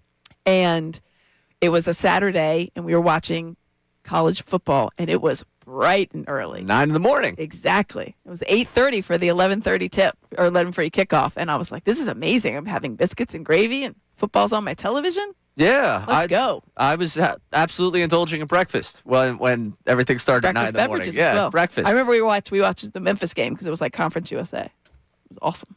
All right, Or whatever they're called now. 2 more Eagles things coming up. 1, Rich Eisen, welcome to the Resistance. Appreciate Rich Eisen for Yes. the take. That's obviously the right take about what's going on with the NFL competition committee. We'll get to that coming up next. And the biggest need for the Eagles this offseason as it currently stands, we'll get to that coming up as well. It might just be an answer on something. But alongside Amy Fedul, I'm Ray Dunn. This is Middays at Marks 97.5 The Fanatic. Now on 97.5 The Fanatic Sports Update. It's time for the Combine. I'm Patricia Caputo, and this update is brought to you by Papa John's. Introducing new pan pizza from Papa John's. Order a 1 medium topping pan pizza, just $11.99 when you download the Papa John's apps or at papajohns.com. Better ingredients, better pizza, Papa John's. The NFL Combine begins Thursday. The Eagles are looking for depth at the tight end, safety, and offensive line position. Zach Bertman joined the morning show and discussed the possibility of Howie Roseman making a big offseason move. The Jalen Phillips decision plays a lot into what happens this offseason, and just their goal right now is to try to retain players, and that they're not necessarily looking at the splash. I will tell you, having covered Howie for 14 years, he does like to make a splash. Nick Sirianni and Howie Roseman will speak with the media starting at 2:45 live from the Combine. The Sixers will take on the Pacers tonight in Indiana. Joel Embiid listed as questionable for tonight's game after missing the last 5 games. You can listen to Sixers-Pacers live at 7 p.m. right here on The Fanatic. Phillies will take on the Marlins this afternoon in their next spring training matchup. The team tied with the Nationals Monday night. The Flyers have off tonight as the Olympic break comes to a close. The team will head to Washington to take on the Capitals Wednesday night. Union also have off tonight and will take on the Defense Force Thursday. This update is brought to you by Pico. When it's cold outside, it takes more energy to stay warm inside. Pico offers tools to help you manage your energy all season long. Get started at pico.com/winter. I'm Patricia Caputo on the home of the Sixers, Flyers, and Union. 97.5 The Fanatic and The Fanatic app.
alongside Amy Fedul, I'm Ray Dunn, hanging out with you. A lot of Eagles today because Combine started yesterday. Everyone's down there in Indianapolis. Yep. We got the quotes from both Sirianni and Roseman from last week leading into Combine week. Just had to get out in front of it, have the conversation about offensive coordinator. I love in a very, very cynical way the fact that they're like, yeah, we'll just wait to have you talk to Sean Mannion until we get an opportunity to put him in front of you in OTAs. Like this whole, and it's not new with the thought process for them. Right. But everyone else is like, every other organization, I think, in football is like, ooh, shiny new toy. Like, we've got this new offensive coordinator. This is exciting. The Eagles are like, oh, God, we could be ripped to shreds. Wait a minute. Like, there's not enough media training in the world for this former NFL quarterback. We don't know. Yeah. Mannion, don't worry. We're not going to make you answer questions about A.J. Brown, answer questions about Jalen Hurts, answer questions about Nick Sirianni. Mention the Palladium. Yeah. And that's the other thing. It's impossible. No offensive coordinator is going to end up as popular as Vic Fangio in this town. So you're already in second place. Vic Fangio will talk about the Phillies in their offseason more than he'll talk about the Eagles. If you let him. If you opened him his press conference and said, hey, what do you make of this, Bryce Harper stuff? Phil's with Fangio. And if he was never asked about the defense, I think he would be just fine with that. And I'm saying And I'm fine with it. I would offer my services to do a podcast about the Phillies or a show about the Phillies. We would have Vic Fangio on. I would ask him nothing about football. Nothing about football. Not a single thing about just football. Just about the Phils. You can ask him about Dick Allen, his favorite player of all time. Correct. You can ask him about what he thinks about the pitching. If he thinks Aaron Noel's going to be able to get back to where we didn't seem very, very happy about him going into the postseason. He was very concerned. Was justifiably so. He watches a lot of baseball. Fangio. Justifiably so. But Fangio's press conference that's something that people should play.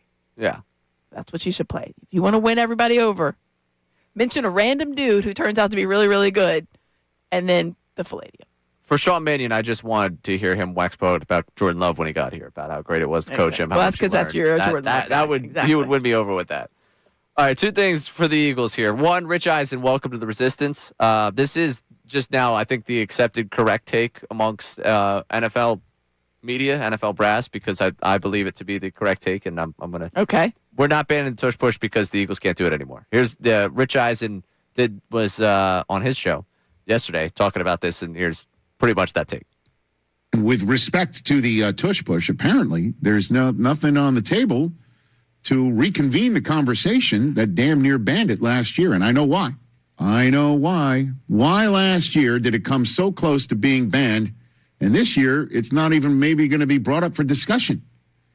And the reason why is because the Eagles aren't beating you up with it anymore. They weren't able to make the Super Bowl with it. They weren't able to make the NFC Championship game with it. They were one and done with it in their arsenal. They weren't as good at it this year. And then it's amazing. Even with the tush push this year, wasn't as effective. And it wasn't as effective. No. Absolutely not. It wasn't even in their line was completely banged up. Wasn't even in their arsenal. No. But stopped working. I'm just glad this is going to be the accepted take. After an entire offseason last year, we were talking about tush push or not, that now it's just like, oh, yeah, they're not going to ban it. And they're not going to ban it. Why? Because just one team didn't beat you with it. By the way, right. Nobody. Bills' consequential 10-yard run with Josh Allen ends up tush pushing it. Nope, not. Now, all of a sudden, not health and safety. Which, by the way, honestly, I don't think it's correct. But if you wanted to go with health and safety and say, look at the Eagles' offensive line a year after they ran the tush push as much as they did, I don't think I would subscribe to it. But I could see that argument being made this year as opposed to last year. Right. Where you're like, hey, I think the counter to that would be Landon Dickerson's been banged up throughout his entire football career, and you could say that Lane Johnson's of year 14, but look at Cam Jurgens. Look at the way he's going. If you wanted to, I could see some talking head making that take and delivering that take, and that being, and not even just that, the NFL delivering that. Right. I think that's the overarching thing. And the NFL being like, yeah, player safety actually is a concern with this play. Look at where the Eagles' offensive line was a year after doing it. I could actually see them starting to do that. That would be the only way to, if it's going to get banned, and that was the avenue. The first time they tried to get it banned, they didn't have any kind of real concrete backup. I think it was just like it's a competitive thing and it gets an unfair competitive. It's not a football play. That was what you heard. And then the second time when they had like a little bit more, juice behind it, it was like, well, it's for about player safety, but they had no actual facts. And now if they really did want it to be banned, which they don't because it didn't work, so they're like, well, I guess that's going to go away. They would then, to your point, there is some evidence. Like maybe it's too much wear and tear on the bodies of your offensive linemen, and here's why you shouldn't do. But it's almost like a one-off. I don't know. I think it's just so silly that people are concerned about it. But they will be until they're not anymore. It's all right. Tush Push is good now. Yeah, Tush Push is fine until it works again. And we'll see if it does. See if it works here. It's worked elsewhere this past season. It did work elsewhere. Yeah, but since it didn't work for the Eagles and it didn't lead to a Super Bowl. Like, if Josh Allen and the Bills won the Super Bowl and the tush push was a big part of it at the end of the season, are we having the same conversation? I don't know. I honestly don't know. That's a good question. It's things I think about. Last night, watching Kansas and Houston, just laying in the hotel bed, looking up at the ceiling, at halftime, I was like, I wonder the Bills if had won the Super Bowl. And they were able to run the tush push. What would it look like going forward? Would people be as mad? Then I went to bed because it's really not that big a deal. It's not an existential crisis. What exactly is a big deal with the Eagles when it comes to this offseason? A.J. Brown, that is the talking point of all talking points right now. But if A.J. Brown is to stay, I'll curb it with that to start. Because I think if A.J. Brown goes, your number one need is a wide receiver. To me. Yeah. I love Devontae Smith, but beyond Devontae Smith, what they have here, you're going to need... There's a real drop-off. Another wide receiver.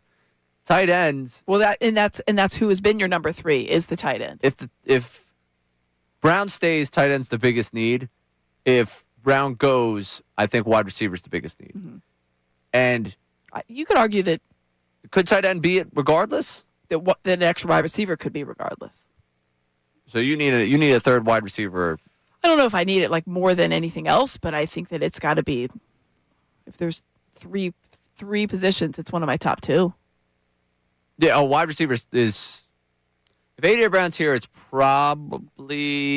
You're on your second on your wish list or third? Third or fourth. Okay. So I was going through Bleeding Green Nation as a story. I think it was John Stolnis put this out there of like the top 5 needs. Tight end, wide receiver, safety, edge rusher, offensive line. I think I'd rearrange where edge rusher right now, given the roster as it currently stands, I would have it at 2 just because I don't know what the future of Jalen Phillips looks like, and they needed him at the trade deadline last year, and they needed to bring back Brandon Grant. Like, they felt the need to bring back Brandon Graham. So, edge rusher would probably be my 2. If they do trade A.J. Brown, I think wide receiver goes from like 4 on my list to 1. And tight end remains number 1 because I think to look at what the Rams did and what the McVay system does, to me, that would mean they don't have a tight end on the roster. Yeah, and that's the thing. They're all free agents. Yeah. And that's okay for all of them except one, with all due respect to all of them but one. Like, Goddard's the only one that if it works out, makes sense to bring him back, I'm good. Everybody else, you're like... Everyone else, I appreciate your time, Grant Calcaterra. Correct. Yeah, it's interesting because if they are going to run the McVay system or some, variation thereof, the needs are going to have to be met through free agency and the draft. That's obviously because they don't have the guys in-house right now as a whole because there is no tight end. Would you prefer that they re-sign Goddard or would you prefer that they look elsewhere? I think you're kind of backed into the corner here of re-signing Goddard. It feels like it. I mean, Pitts gets franchise tagged yesterday. That was always I felt like a pipe dream just with the cost. Yeah, I was going to say that would have been tough.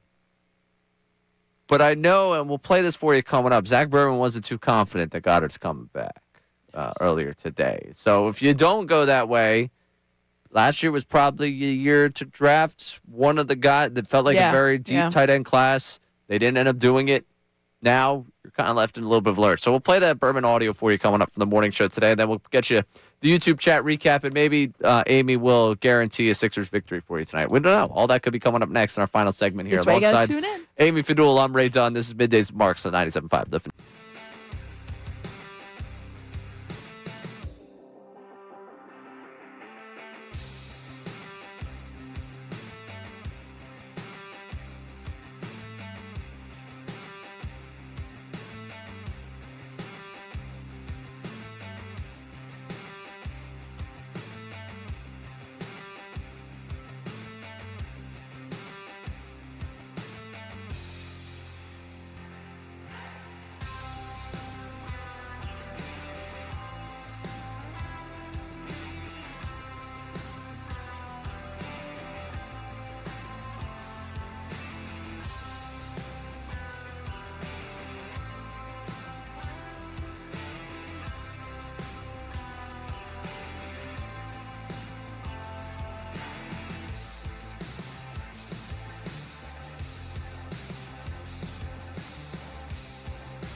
Great teams stick together, and so does great hair. Morgenstern Hair Restoration Championship results. Visit morgensternhair.com or call 610-831-HAIR. I just saw two things on the timeline that I need to bring to everyone's attention here because I saw we'll play Zach Berman audio come up in a second here. We got the YouTube chat recap coming up in a couple minutes here. Zach Berman tweeting out Jeff Hafley, the new Dolphins coach, on Kevin Patullo. He was asked about bringing Patullo in, obviously a point of interest for Dolphins fans who watched the Eagles offense this year. Yes. When I interviewed him, I was blown away with knowledge that he has, the football experience that he has, and what he did for that entire organization. Don't forget, he won a Super Bowl, and behind the scenes, what he did with that offense and that whole team, listening to him talking his football knowledge, not just about offense, but about game management, about situational football. Congratulations to Kevin Patullo on being one of the best interviewers of all time. We all are well aware of someone that is just tremendous. Presents very well. Presents incredibly well. That, like, if you don't know them, it's like that person is so very good at everything that they do. That is Kevin Patullo, apparently tremendous at the interview. It's interesting to me. Stuff like that's interesting to me because that's true in every line of work. Correct. Every job has a person that you look at them as a coworker and you're like, how did you get this job? You don't know what you're doing. I don't look at you in that regard. But you're like, oh, that person must have interviewed. But in this case, there is actual evidence that it was not so good. Correct. But I'm guessing the answers that were provided by Kevin Patullo as to why it did not look so good were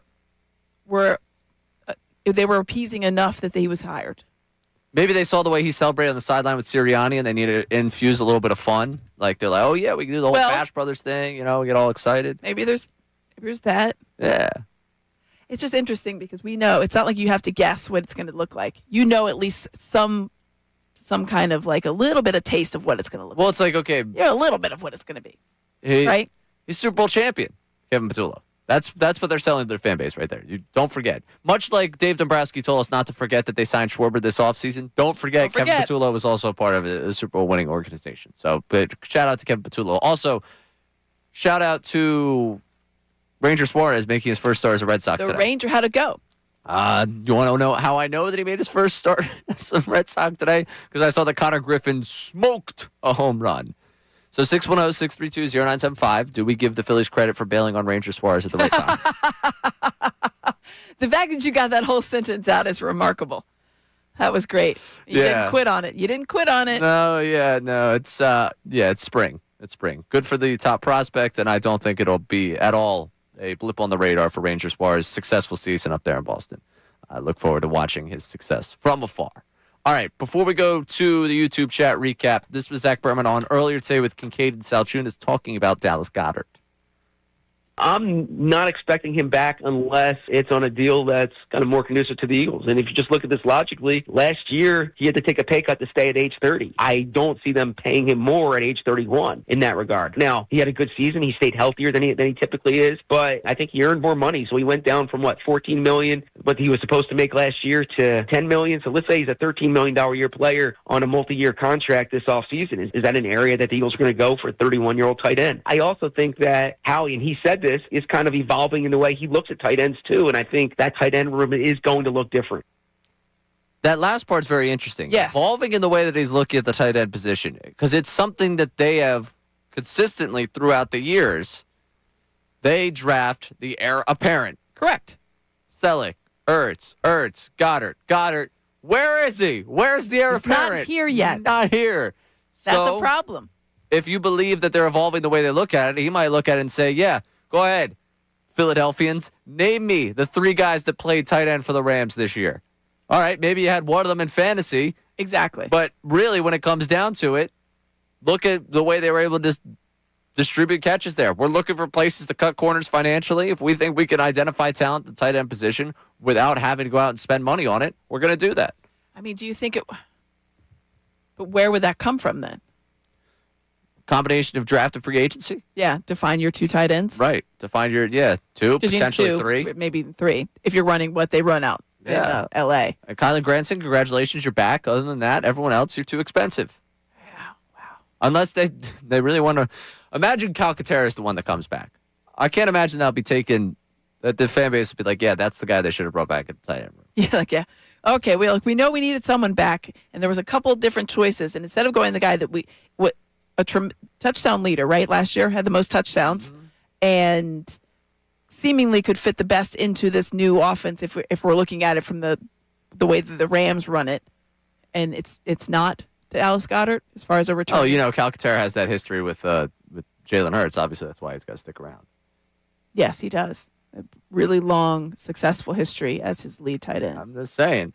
Is Darren Waller playing football again this year? Just thinking for the sake of Dallas Goedert, because if the Dolphins need a tight end, Patullo, the one thing he did well, that could be it. They bring in Patullo. They're like, we need the red zone stuff. Is it a marriage of he comes, and so therefore we can get Dallas Goedert too? There you go. That's it. That's why they brought in Patullo. All right, it's time for the YouTube chat recap.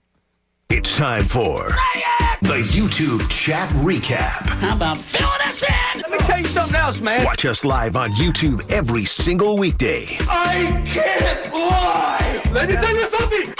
It's the Middays with Marks YouTube chat recap. Ray might be a stick-up for Jalen guy, but I wouldn't say that he's a stick-up for Nick guy. Neil from the YouTube chat.